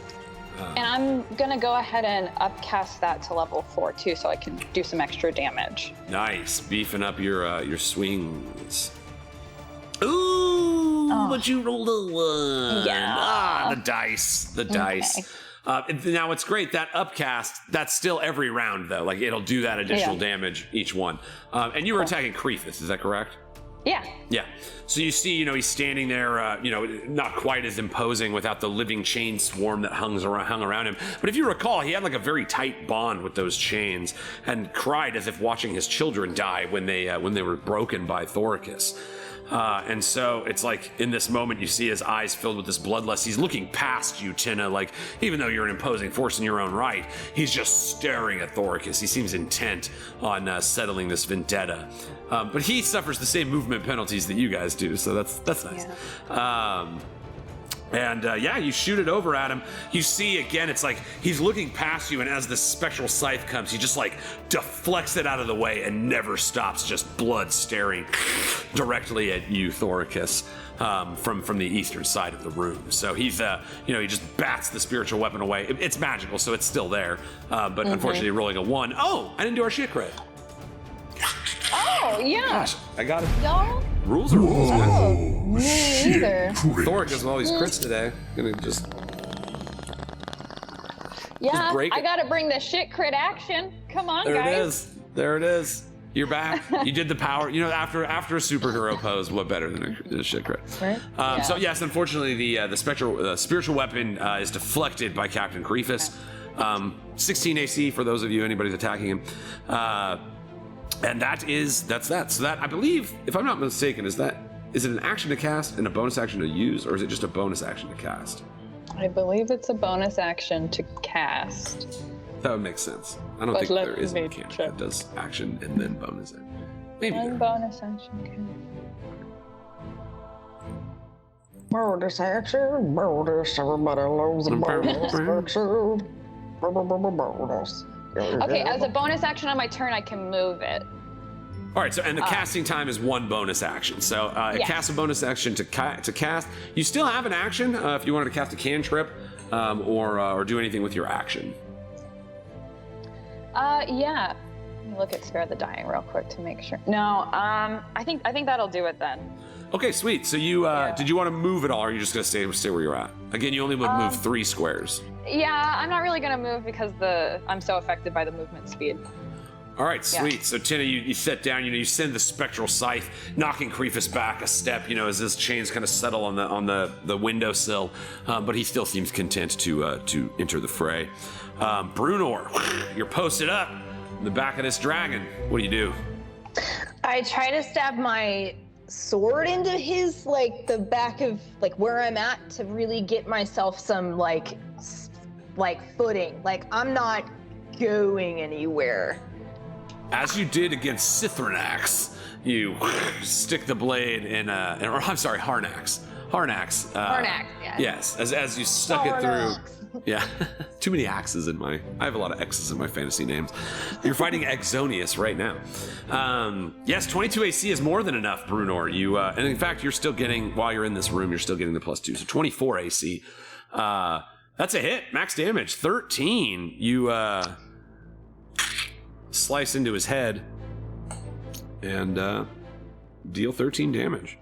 The sword, it roots. You pierce through the hard, dense, thick skull of the dragon, and you feel the blade kind of pin itself between the skull bone like you've done before. And rather than holding its horns, you now grab onto the heft of your blade. Cool. So now I have him, and I kind of lean over closer to his ear, and I whisper, "Who approved the order?" And as I whisper this fucking specific question into this mother flipper's ear, I mark him. All right. Who approved the order?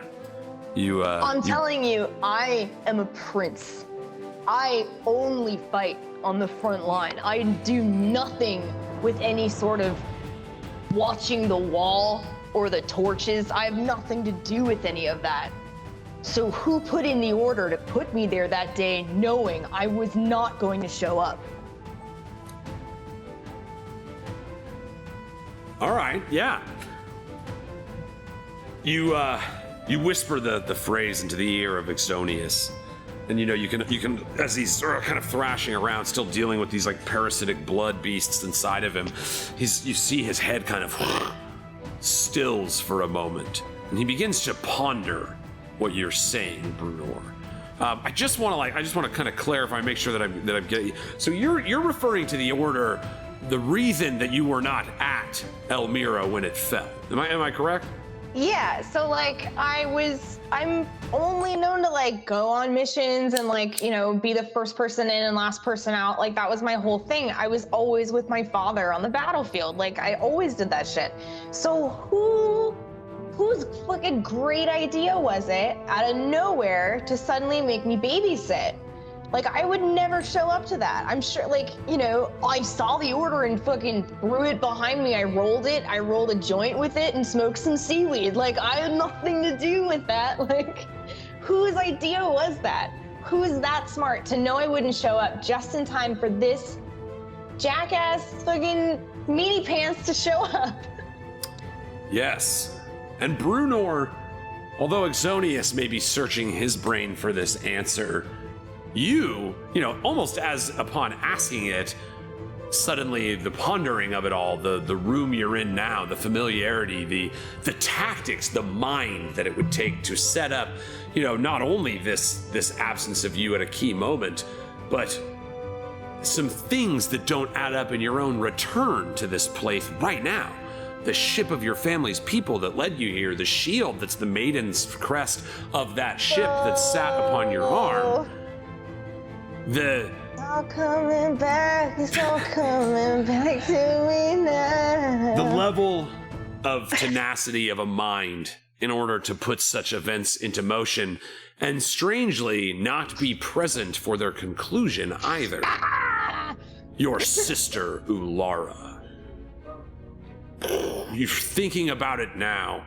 You had asked, you of course you would have been involved in the great battle for your kingdom, your homeland, but you were so far away that when the torches weren't even lit, it was far too late. By the time you could actually get to the city itself, the army had been wiped out, and you watched as the pillars fell, and you tried to be one of the few survivors to get away. You recall, as you're kind of thinking about it, again, going through these memories of you writing all these different things and Ullara always paying attention. Suddenly the details of these different, religious doctrines that she was being taught, the education being taught her by her scholars, you're remembering, it's like your family, Brunor, was tenacious, was sorrowless in their execution of building the kingdom of Elmyyra and taking care of dissidents and ill speakers. And basically your sister had been groomed to be a rather vile human being.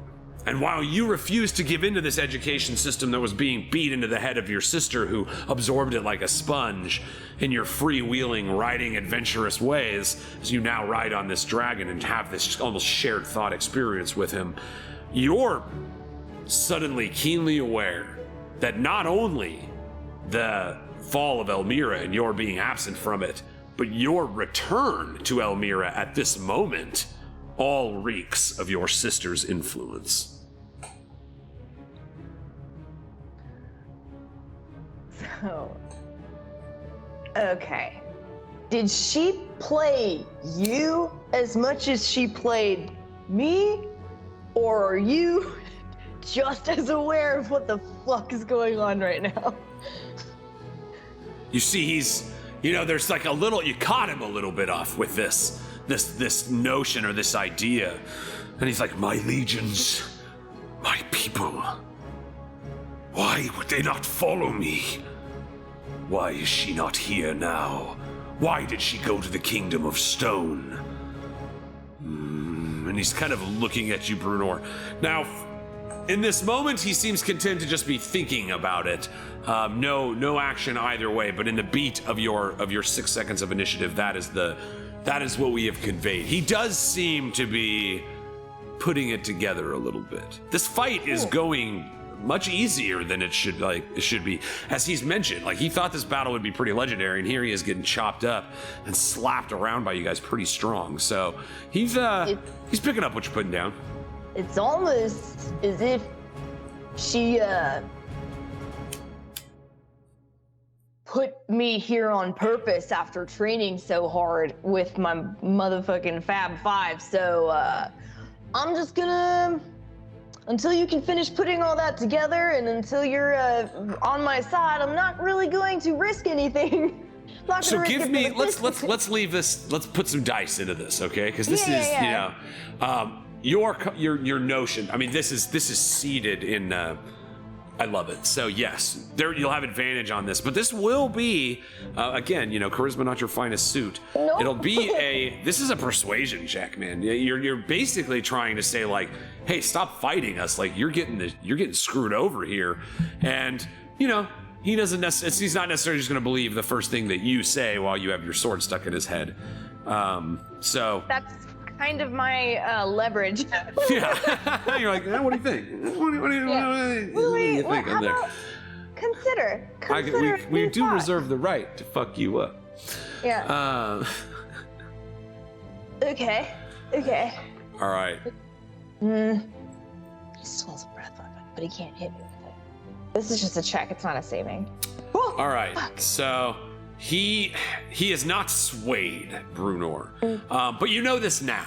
So you have the rest of your turn. But you see, he's like, my queen would never betray me. Surely she sees things that we are uncertain of. Deceptive is her beautiful. I don't care. And then I cut him off, and I use my instead of my shield, I use this new gauntlet, his own gauntlet, to like hammer down on the sword. Nice. Same kind of as we did with your shield. You're doing the sword attack, but through this means. You take the iron burning gauntlet ripped from the hand of Exxonious in the first place, drive it down on the blade like a hammer on a nail. And yeah, go ahead. You have advantage as part of your riding, remember? So it's just do another sword strike with Angela. Yeah, I got one more because I have my threes. My threes, That's right. baby. You have two more. Yeah. So I'm gonna. You have advantage. Cool, cause 24, baby. 24 is a hit. Ooh, how much damage do you do? 12 more. All right, he is still alive. Boom. He's in pretty bad shape, though. I don't know. Let me see. What did you roll? All right, Brunor, you have one more attack. He still has HP. Like I said, he's not been swayed to end his current course of action. The damage of you driving the nail in his head, isn't helping, but isn't hurting either. Like it's like that. We already did the roll results, but you see as you kind of beat into him, he is not. I mean, he's a creature of evil might. He's not intent to bow down before you. I just had the 3, right? Didn't I do the 22 and then I marked him? I think I did my 3. Yes, that was your 3rd. Yes, thank you. I'm an honest man. Yeah, with the persuasion. You're right. I would like Brian to take a hit dice before he's doing his best. He gets some back. Yeah, he's got 7 now. Great. Cool. Now he is free from Thoricus at this point. Thoricus is separated, so he's back to his own initiative. If you want to move him, have him act, do what you will. He has a turn again. Yeah, and he's up on the swingy swing. Yeah, he's kind of like up by the chandelier near the top of the room. He's probably about 80 feet up. Okay. I want him to. Does anyone need a ride? Who's coming up? Because he got a bit of a distance. Okay. I know that he just freed up with Thoricus, but I think he's like ready to jump back in there, but he doesn't want to go direct, so he's gonna swing by. Oh wait. Do I want to leave everyone with Creefus now that he's crazy? And he's going after Thoricus anyway. Decisions are so crazy now. Brian's like, I don't know what to do. Dungeons and Decisions. Brian's just gonna come to you guys. I figured we'd just drag everyone into one corner and have a fucking Royal Rumble. Let's just, you know what I mean? Like, Cool. enemies hitting each other, we hit each other, like just AoE damage for everyone, just getting it done. Okay, Brian will swing through and pick up Thoricus and or Tynna, depending Yeah, on who. Tynna's down. Yeah. I was gonna say, because we're so dainty, Yeah. We're it's small, possible to pick up. like on a jet ski. So Right. he can scoop both of you, but here's a problem. He's up. So it's like he has to burn a bunch of his move to get down to you guys. Once he gets to you, if he's using his action to dash, which he would have to reach you and you get on him and then move, he would have, let's see, so he has 61, no, it would be 120, 80. He would have 40 feet of movement left, and yes, you both could ride him. Hell yeah. Oh yeah. Okay, that sounds like the choice. Yeah. So Brian, he burns his action to dash and just shoots down and lands. He just kind of tail whips Tynna and pulls her up on his back. You can see he's very happy to see you back. And then his wings kind of whip out, and Thoricus, you just grab one. He kind of pulls you up onto his shoulders. He still has 40 feet of movement. Where would you like him to go? I just want to break up the distance between them and Exxonious, so that they could.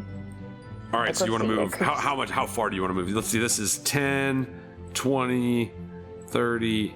You Let's do could get 30. as far as 40 Yeah. right there. Let's do it. All right, Wah! Let's do that. Ooh. boom. Pop Okay. off.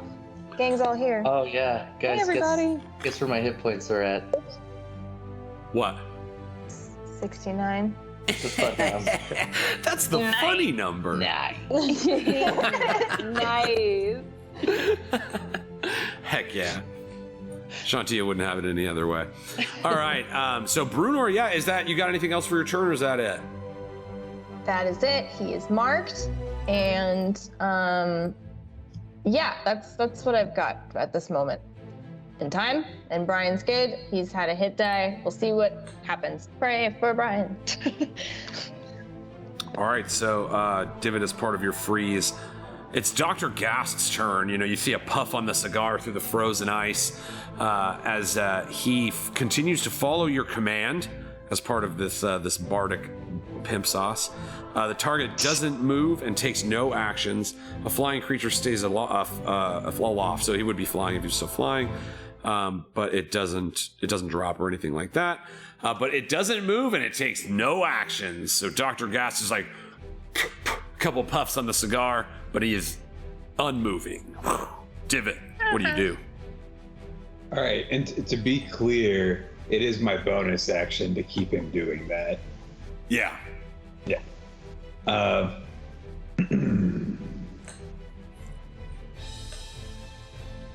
All right. So that's my bonus action. I'm not gonna move. I'm just gonna stay right where I am. Okay. But I am gonna cast Eldritch Blast, bringing the hits back on on Exxonious. All right. You shoot your Eldritch Blast. Eldritch Blast, is it force or is it necrotic? It's force, I think. Isn't it force? Isn't that why it's so good? Yeah, it's force. Because almost nothing is resistant to force. 14, yeah, even with the +2 with a 16 AC, you do not hit. You have 18 AC. We're not still blessed, are we? Now no, that I don't Tina's think so. back, no, because she's concentrating on other spells. Cool. But good question. But yeah, unfortunately, the blessing, that was kind of like while she was gone, you were getting some boons from some of her spells. But she's back and she's concentrating on other spell effects. So currently, Spiritual Guardians. Where you're at, it puts Exxonious within 15 feet. Very nice. Yay.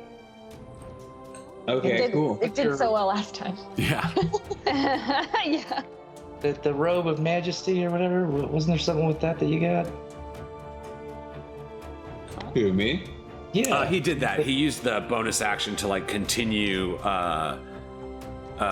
stunning Dr. Gast. Oh, He hits him okay. with I the didn't know if command there was again. like a continued thing that you could do. Because he's so dang beautiful. Okay, but I do have. I can still communicate a little bit. Yeah. Okay. So I'm gonna look across the room like Mac looking at Charlie, at Creefus, and I'm just gonna. I don't know if this is possible or not, but I'm gonna be like, you really love those chains. Help us kill this dragon, and I'll try to bring him back to life. Give me a deception check, Divot. All right. Against his insight.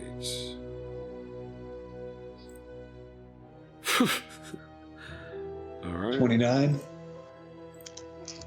I don't think. Oh Well, my especially God. rolling a 3. All right. You see the notion, the concept of being able to bring them back to life. Creefus, takes his firm, fierce gaze off of Thoricus, and you see kind of looks over at you. There's a bit of like a hopeful optimism in his eyes. And he thinks, Divot, that mayhaps you may be telling the truth. I did realize. Oh no, he goes with Exxonious. We're good. So yeah, he doesn't go in this initiative. But yeah, Divot, you see your words do not fall on deaf ears. It seems that your deception gives him an option to consider when it comes to the his next course of action. Good stuff. Tight. All right, Thoricus, you're up, man. You see, Exxonious and Brunor are having a bit of a discussion as she rides on the top of his head, as Brian brings you ever closer to the beast once more. What do you do? Quick question. Can I roll for my hit dice right now, or does it have to be at the end of my turn? Or? Beginning of your turn, actually. Thank God. I'm so worried that I'm gonna die because you scare me, sir. You frighten me. Cool. Who, me? Just wanted to. I mean, the funny number's funny and all that, but That's the funny number. I'm trying to stack up on hit points. All right, back into it. So we're right there. Brunor, I gotta ask you before I do this, how much more of a conversation are you trying to have with this thing? Homie, you know when you have that friend that's dating that person that just kind of sucks? Like, And you just kill him? You just like murder him for your friend? yeah. No, like that. I don't know what that is.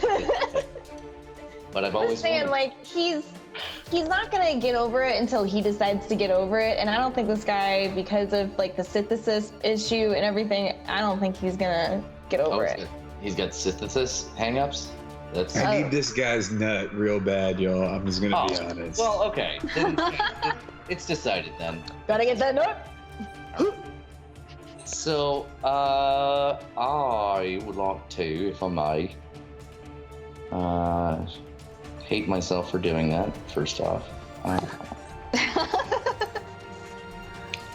think I can use that. Right. I just want to move without actually having to use my move. Is that one thing that I can do? Just to get, I know it's half, so can I get there? Yeah. With Battle Alacrity. And then my move would get me... Yeah. And I just want to make sure, because of the size of the token of Exxonious, does that still put me in range, like... Yes. Yeah, Okay. It's like that white gap at the top of the art. No, the frame entirely is representative of Just the wanted to area make he sure takes that up. I was still there. I wanted to get up in the face, get up into his face and... Yeah. Yeah, no, you can get that far. Battle Alacrity, allowing you to Man, basically get not so hot this time, the though. squares. All right, 4 flurry attacks. We've got 2 hits, 2 misses. Yeah, that is unfortunate. All right, so 12, Ooh, you know what? Oh no, I don't. Is it terrible for me though? Actually, it does apply to this because great weapon fighting, your ability to reroll all that damage that you did. This is just, hey guys, this happens sometimes. Your quick strike blade is not a great weapon. It's a two-sided weapon. Shit, yeah, you're right. Yeah, so I gave you like a bunch of extra damage in that case that you wouldn't have had. Thankfully, what's nice about using an online tabletop is it's not that hard to figure out. Here we go. 14 plus 9, 25, 33. So it was 41 damage instead of 58. So he has 17 more hit points. There we go. Look at how hard that was. So you don't get a reroll ones with the quick strike blade. There we go. And we just fixed that. Done. Fucking bing, bang, boom. All right. So, but you did, however, just do 22 more damage. So, Right. you only, There we go. boom, 20. All right, so he most of that damage that didn't happen now happens through the flurry blades of Thoricus Onyxheart. He is still there. Again, Thoricus, it's like as you're hacking away at this beast, you can only imagine just like how strong the skin of this animal is in the sense of just like the sheer 18 armor class. That's like full plate armor, plus a shield. No, I think maybe it's just full plate. But yeah, it's this just for a natural armor class of a creature is pretty epic. Fuck. Dude, I was gonna ask you before, like, because we had talked about it, summoning the Raka, and would that give me any more advantage on any of those attacks if I were to have went like Super Saiyan? Yes. Before? If you still have, can you go Berserk again? Or did you use that already? Since the last time you long rested. As far as I knew, you gave us a full heal. Yeah, the full heal, not a long rest though. The full heal from Tynna was just life, so all your abilities didn't reset. I still have marked down that I have 2-second wins. I did forget to take my Action Surge out because I did just use that. But and Indomitable while I'm here. And one of my maneuver dice. Jesus, Drew. Wait, you used it during like the Creepus fight? I'm trying to remember. But we had rested since then. I'm trying to think. I honestly don't remember if the Creepus fight was, if you guys did the long rest mechanic after that, or if that was just after the rest mechanic. I thought it was just after, but I could be wrong. In this case, only because it's not clear if you have the resource, I'm just gonna say let's save it. No, in that case, yeah. I was gonna say if I could use my inspiration now because I didn't before, if that would help. Now that would grant you. I would give you advantage on one of the two strikes, or you would get a roll. You would get a roll a d20 again. And kind of the more classical use of the inspiration point is as if you had another d20 dice for advantage. So if you want to roll another d20 and see if one of those two first hits that missed are actually hits now, I'd be cool with that. I think I'd rather use it for dope story shit though. Epic opportunities, like another attack. That seems so. Yeah, I know, right? That's after now. You're like return. Like I don't need. It's fine. Yeah, no, I'm good. Yeah, I feel good. Thanks to the ride, Brian, man.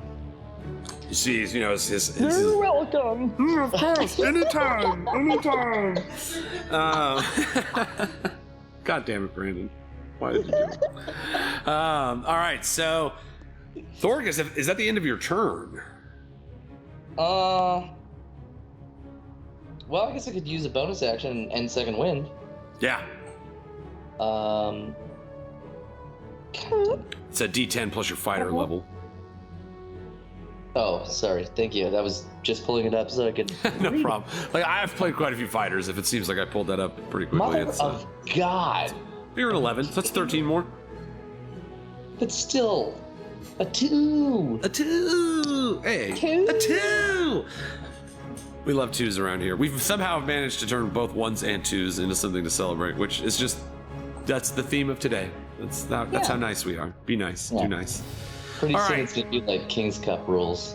Yeah. No, everything is something to celebrate or do or. True that. All right. Thoricus, if that's the end of your turn. Yes, sir. You see Creepus, from the other side of the room, considering Divot's offer. He manages to move again. He's not like some magical aquatic creature like most of his crew is. He is just a dude that apparently has some kind of magic that allows him to breathe underwater.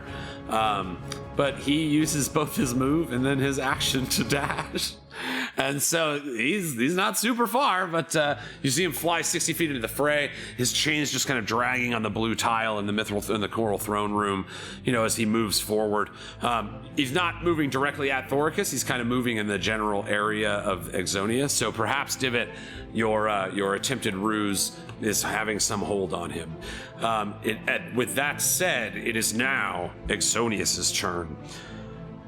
Brunor. All right, so Thoricus, I see, you've fastened yourself in front of him. You're attempting to draw his ire away from your softer teammates. Brunor, you're riding on top of him right now with a sword in his brain. Typically in this case, if he's going for max damage, he would hit Thoricus and Divot and Dr. Gas. 10, 20, 30, 40, yeah. And would hurt his own guy.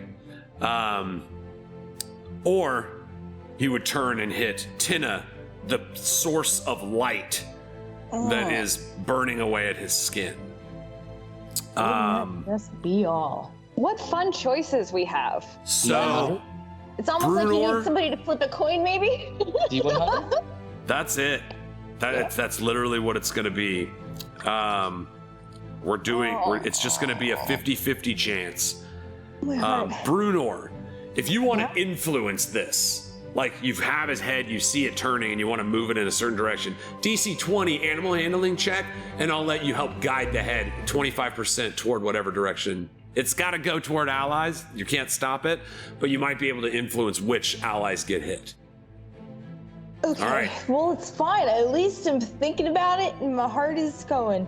It's tough. It's a hard play. So, Brunor, because this might impact you the most, I would like you to make the call.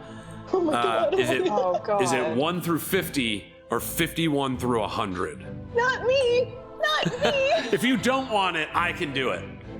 If you don't want that decision to rest on your fingertips. Okay. All right. I'm gonna go for the funny number. All right. So you want high, right? Yeah. I'm just gonna do high. I'm gonna close my eyes. I'm only gonna hear you guys react, and I'm so scared. All right. Here we go. 1 through 50. The fire will attack.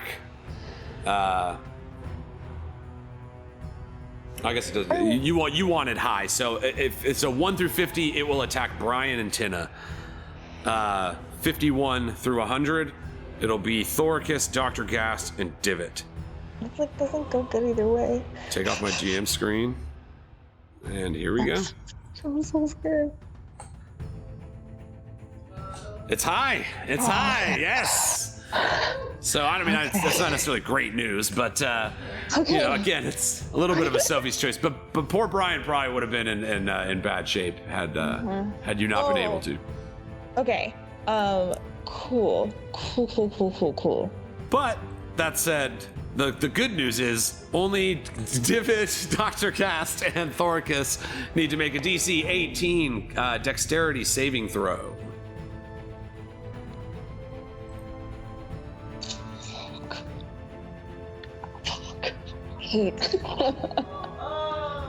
Oh! Whoa, cricket. Yeah. Divot with that hot save. Oh, Dr. Gast. Yeah, Sorry. I knew it right before I clicked it. I was like, Gotta be fair. Give him a save. Feels good. It's Dex. Clerics aren't legendary for their Dex. In fact, yeah, it's +1. Oh, you rolled a 1! Whoa, Is it? shit, prick. All right. What a night. What a night. All right. In fact, I'm in the mood. Here we go. Okay. So, Thoricus, you take 56 necrotic damage. So does Dr. Gast. Now I take half of that, don't I? Oh, because Yeah, you're armor. resistant to necrotic, so you take half. Yeah, so you take 28 damage. Thank you. I am not mathing well today. No problem. Good catch. 28. So he, Dr. Gas is not resistant and is at 2. That was close. And then Divot, because you passed, you take half. You take 28 necrotic. But he crit. I know, but crits don't actually do anything on saving throws. Hey, it could have been way worse. We got to smoke. We got to Yeah, we got to smoke multiple. we saw green. We saw green. Yeah. Yeah. Always an upside. It's been a minute. It was a minute. It's funny. You guys know I have a GM screen for my rolls, but there's like a big green 28 and then a fat red 1, just like right afterwards. My armor melted away. Oh, okay. That's a rough hit for concentration. Oh yeah, no, it's like temporary hit points. That's just all the hit points for it. That's right, the hit points from it. Perfect. Yeah. Dope. Hey, good job, guys. So at this point, a crucial attack of opportunity for you, Thoricus, unless you haven't used a reaction for anything. You are in range, so you get one swing on him as he's trying again to flee the room. Oh, wait, my bad. Sorry, before you continue though, they do take 5 cold damage if they attack me while I'm wearing that armor. Nice. Let me just double check. I remember he had resistance to cold, but that might have just been when he was in shadow, so I'm just checking. I think it actually has to be melee. I'm sorry. My bad. Oh, okay. Cool. And it was good for me to know, attack, actually. right? That resistance to cold damage that you guys saw, like when Rial shot it at him, that was while he was in the shadows. So now that he's out of them, he doesn't have that same resistance. All right. So Thoricus, you see him kind of turns and looks at you. You see he's considering the words of Brunor, looking around. You see he starts saying something to himself. He's like, why is this so easy? Why did they come so prepared? Why do they have allies in the darkness? And you see he's just kind of like very confused. Enough talk. And he goes to jump out of the window to fly away. Or swim away, as it were. Is hold the line a reaction? Hold the line. Hit me with hold the line. I was just trying to look it up. Hold the line goes a little something like this. At 10th level, you become a master of locking down your enemies. Creatures provide an opportunity attack from you when they move 5 feet or more while within your reach. And and that's fair. It's like that. There is like a weird vagueness in the description of terms there, but I think in 5e, what's nice is it's like go with what it says first, and then we can read over this at another time. But in my opinion, creatures provoke an attack of opportunity when they move 5 feet or more while you're in reach. You're in reach. He's moving more than 5 feet, and if you hit it with an opportunity attack, its speed becomes 0 and cannot move until the end of the current turn. Is it also marked? yes. And attacked not Brunor? And I think my spiritual guardians also still have an effect on it. Actually, Tynna, because of where you're at, your 15 feet is just on the outside of him. Well, and also, the mark, I think it only works for like attack. I don't think it works for magic. I can't remember. Creature marked by you deals damage to anyone other than you. You can make a special melee weapon attack against the marked creature as a bonus action on your next turn. Wow. Okay, there you go. So that'll be on your turn though. Okay. So, where's my turn order? There it is. Cool. Melee weapon attack. But right now, your hold the line ability is usable. So you get to make an attack. Armor class 18. If you hit him, his speed becomes 0 and he cannot flee. Very nice move, Bruno. 18! Oh my god! Nope. Hell yeah. Dope! Brunor! As he starts to go, you're like, hey, dragon, I have a sword in your brain. And you just kind of derp that part of his brain as you pierce your sword in. And you see his wings when they go to flap and push him away. He just kind of like, feels the contamination of the blood-sucking mushrooms that are growing within him, the chant of the blood song echoing inside of him, the stab of the sword in his brain. Brunor, you make him unable to run away. He's frozen in place. His speed becomes 0. Amazing. The 10 damage is not enough to slay him, but he is, like I said, he's in very bad shape and really wanted to get away. He also wanted to hide in shadows. There was a lot of things he wanted. He wanted the healing from the statues every round and the +2 to attack. All right, so that is the end of his turn. Tynna, what do you do? Yeah, so I really want to heal. So I'm gonna do a mass healing word on everybody I can see, which I think is everybody but Rial. So I want to hit Brian with that too. I think that makes me drop my spirit guardians though. Yes, if it's is it concentration? Double check. It might not be actually. Oh, actually no, it says instantaneous and 1 bonus action. Cool. So yeah, no. Okay, cool. While you are still concentrating on this spell effect, you won't be able to use your bonus action to make your spiritual weapon attack this round because you're focusing on that. It's still there though, because it doesn't require concentration either. So yes, okay. you Yeah, can. cool. I'm gonna cast this at the 4th level and heal everybody for 5, but you get an extra 4 to that, I think. Yeah, it's you get 2 extra plus 4. the spell's level, right? Yes. And then what level spell is Mass Healing Word? Is it a 2nd level? Or is it 3rd? Oh no, that was, but I cast it at a 4th level, so okay, so in that case, it would be plus. +6 to that. Yeah. So you guys would get, oh no, you already put the higher level in there. Never mind, I'm sorry. You're right. You get 9. Okay. And then Shantia bonus. plus your Shantia bonus of, since you cast it at the 4th level, 6 more. So you get 15. Everybody gets 15. Oh, okay, dope. Heal ya. Heal, yeah. Man, life clerics, bro. Yeah. So, and then I think I should be able to. So, everybody's in danger. I'm healing everybody first thing I get, but then I remembered that, like, how vulnerable Exxonious was to this radiant light and energy that is so bountifully flowing through me right now. So I'm gonna summon that and just hit him with a sacred flame. All right, you blast the cantrip at him. He makes a DC. Holy crap! Look at that damage, though. Oh my god! Oh. DC 16 Dex save, and he's gonna want to pass it. Here we go. You know, that's surprising. You would think he'd be. So he rolled a 17.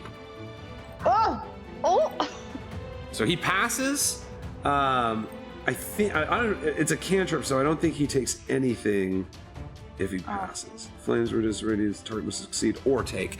Yeah, there's no save for half because it's cantrip. So he does pass by 1. And let's see, spell attacks. Yes, that's not a saving throw. I just wanted to make sure that none of the Tuna Hawk stuff was affecting that, but no. So yes, unfortunately, he does pass by 1. Oh, whatever. Well, then I just want to move closer so that the Spirit Guardians is affecting him, and Sweet. Really, all you ivy need to and do the is like vines are move tying up down. Brian. You could be like 1 square more forward, and you'd be in range. Yeah. All right, Brunor. You sit riding atop this shadow dragon. You can feel the life force within him is growing weak, almost as if whatever's drawing that suction power from within him is growing stronger as his exterior and force of will grows weaker. Your sword kind of anchored in his brain, the coral of the marking of the Elmyyra royal line growing from the wound, similarly to your last ride with Harnax. You know, you see the armies of shadow fighting all around you. What do? He went after my thick wiggly boy. So I know at least one of these hit. Oh my god. Whoa, Don't forget crit sips, crit hits.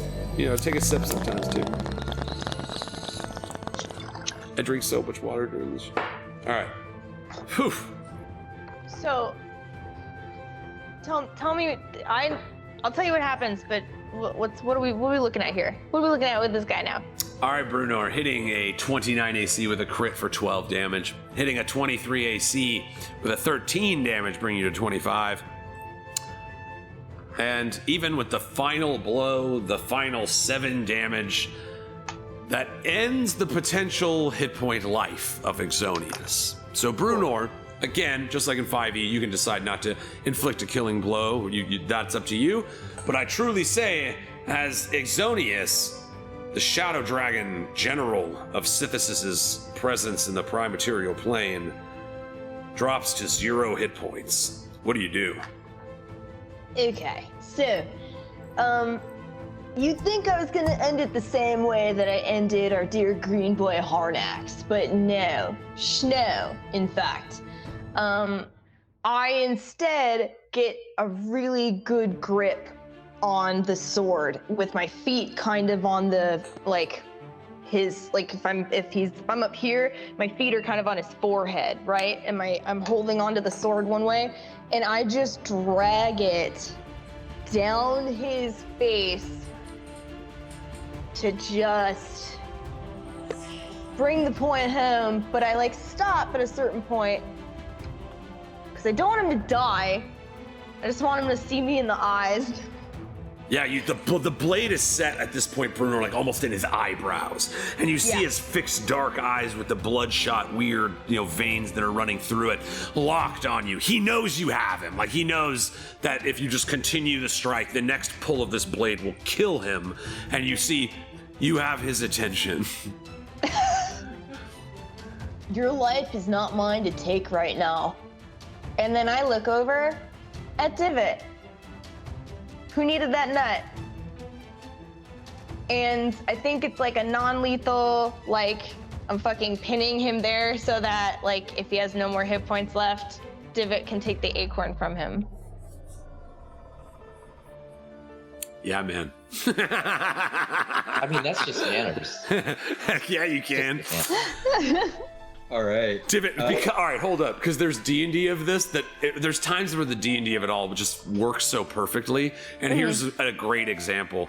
Divot, your beautiful visage is so captivating to Dr. Gastill that your ability to command him to stillness still exists. So on his turn, which is next, he does nothing but stare at your beautiful visage. As you have the opportunity now, on your turn in initiative, what do you do? All right. So I'm keenly aware of what's going on around me because I have no choice but not to be wearing the best of eyes. And I see Brunor, and I'm just like, yes, good idea, sister. Thank you. And like a beautiful otter person, I want to just like swim straight towards Exxonious and get up to the skull and kind of like split it open a little bit and dive in and grab that acorn. Oh, man. Well, let's go there, guys. Cha! All right, Divot. Gross. Strictly because of the term like a glorious otter person. Noodling through the water, just noodle your And way again, through. it's like at this point, the combat encounter with Exxonious is done. Like his hit points are 0. It's not an initiative thing. So this is more storyline than anything, Divot. You feel the pulsating power. Oh my gosh. Like here it is, like the biggest acorn you've felt yet. The one that's cried to you from the depths of the ocean since this purpose of life was granted you. So is he's still not quite dead yet, right? When I get there? Yeah, he's only almost dead. All right. So when I split him open, can I be like, you can still turn back into a person? Yeah. Okay. You see, it kind of starts spiraling through him. You see the reaction of your words kind of pulsating through the core of his body as his eyes kind of dart around, and look over at you like unbelievably. Like this shouldn't be this way. He is so immensely powerful. Like how would the Kraken aid you in this battle, get you here in the first place, weaken him enough to where you all were able to bend the light to your side? Why is this person who gave the order, brought to his mind by Brunor, why is she not here? right now. Like this, and how is it so easy for you all just to make it all the way to the throne room, unkept, untrapped, unaided? You know, he kind of looks over at Dr. Gast as if he's been betrayed in this moment, and looks around, you know, looks at Captain Krefus as he moves forward. You see him just colliding all of the thoughts and actions that led to this place, that he thought he had power. But unfortunately, he underestimated you all. And so, Divot, as you kind of move forward and speak into him, and the words kind of vibrate through his core, you know, you can watch as his esophagus just kind of like pulls to the side, and you just see this direct line to this beating black heart. It reminds you of the dark heart of the mountain, that big beating black sludgy heart that you saw beating within the Melora's the Malachite Mountains, but Melora's body. It's this sludgy black, just pulsating this shadowy magic of tremendous power through the core of this creature. And as you start like reaching down for it, you see these strange red tendrils all snatch onto the heart. And it's this weird amalgamation, like think Carnage and Venom, if you will, just kind of pooling around the outside of this dark heart. And you see the acorn beating within. You kind of reach your hand down the throat of Exxonious, whose jaw, you know, like Brunor just kind of flicks the sword a little bit, which gives you a little extra room as you reach down into the core, and you see pulled from the flesh of the heart the dark acorn, humming with the power of synthesis. Divot, you grab the acorn, and there's just a torrent of magical power. You feel once more connected to the power cosmic, as that gateway between you and the throne of death once more feels just like a small step between, you know, you and this other cosmic dimension. You start holding this energy, and you just see as your body is filled with tremendous magic power. Divot, and we will deal with this, but in this moment, you actually gain another level. But we'll discuss that before we get into too much. But just, let's say, in this moment, you feel as if you are filled even further with magic power. The last, or not last, but the strongest burning acorn of synthesis' might in the free world, having just consumed the dormant acorn of Rial, which now is brought to life inside of you by such a tremendous power source. You feel yourself just like burning in this dark energy, and you disappear. You see Exxonious' body, Brunor. You have your sword in its brain. It slumps to the ground. And then you hear the blood song! The blood song!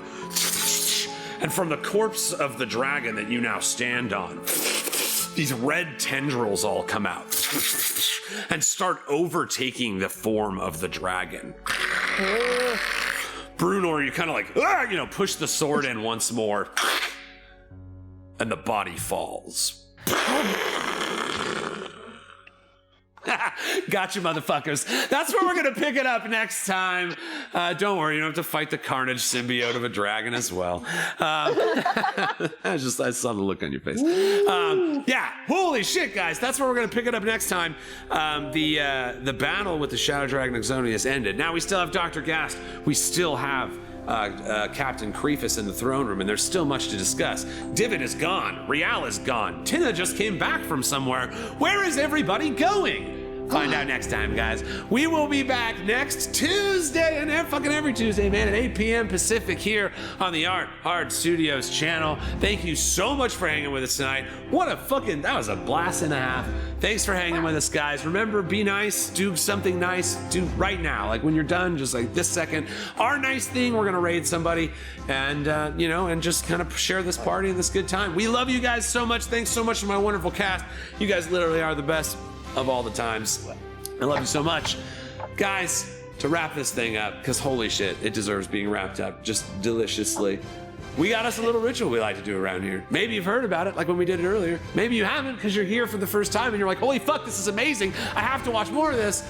Make sure you're not gonna like any of your friends, even if they're old friends, new friends. Be nice to them. Household pets, none of that. Don't hurt them. They are nice all the time because they're household pets. Make sure you're not gonna light any of them on fire. And go, lighters up. Thank you guys for playing that fucking D&D with us. Holy crap. Oh, that fight was sick. That's some good D&D, y'all. Mess with the croc, you get rocked. Wow. Got him. Got him! Got him!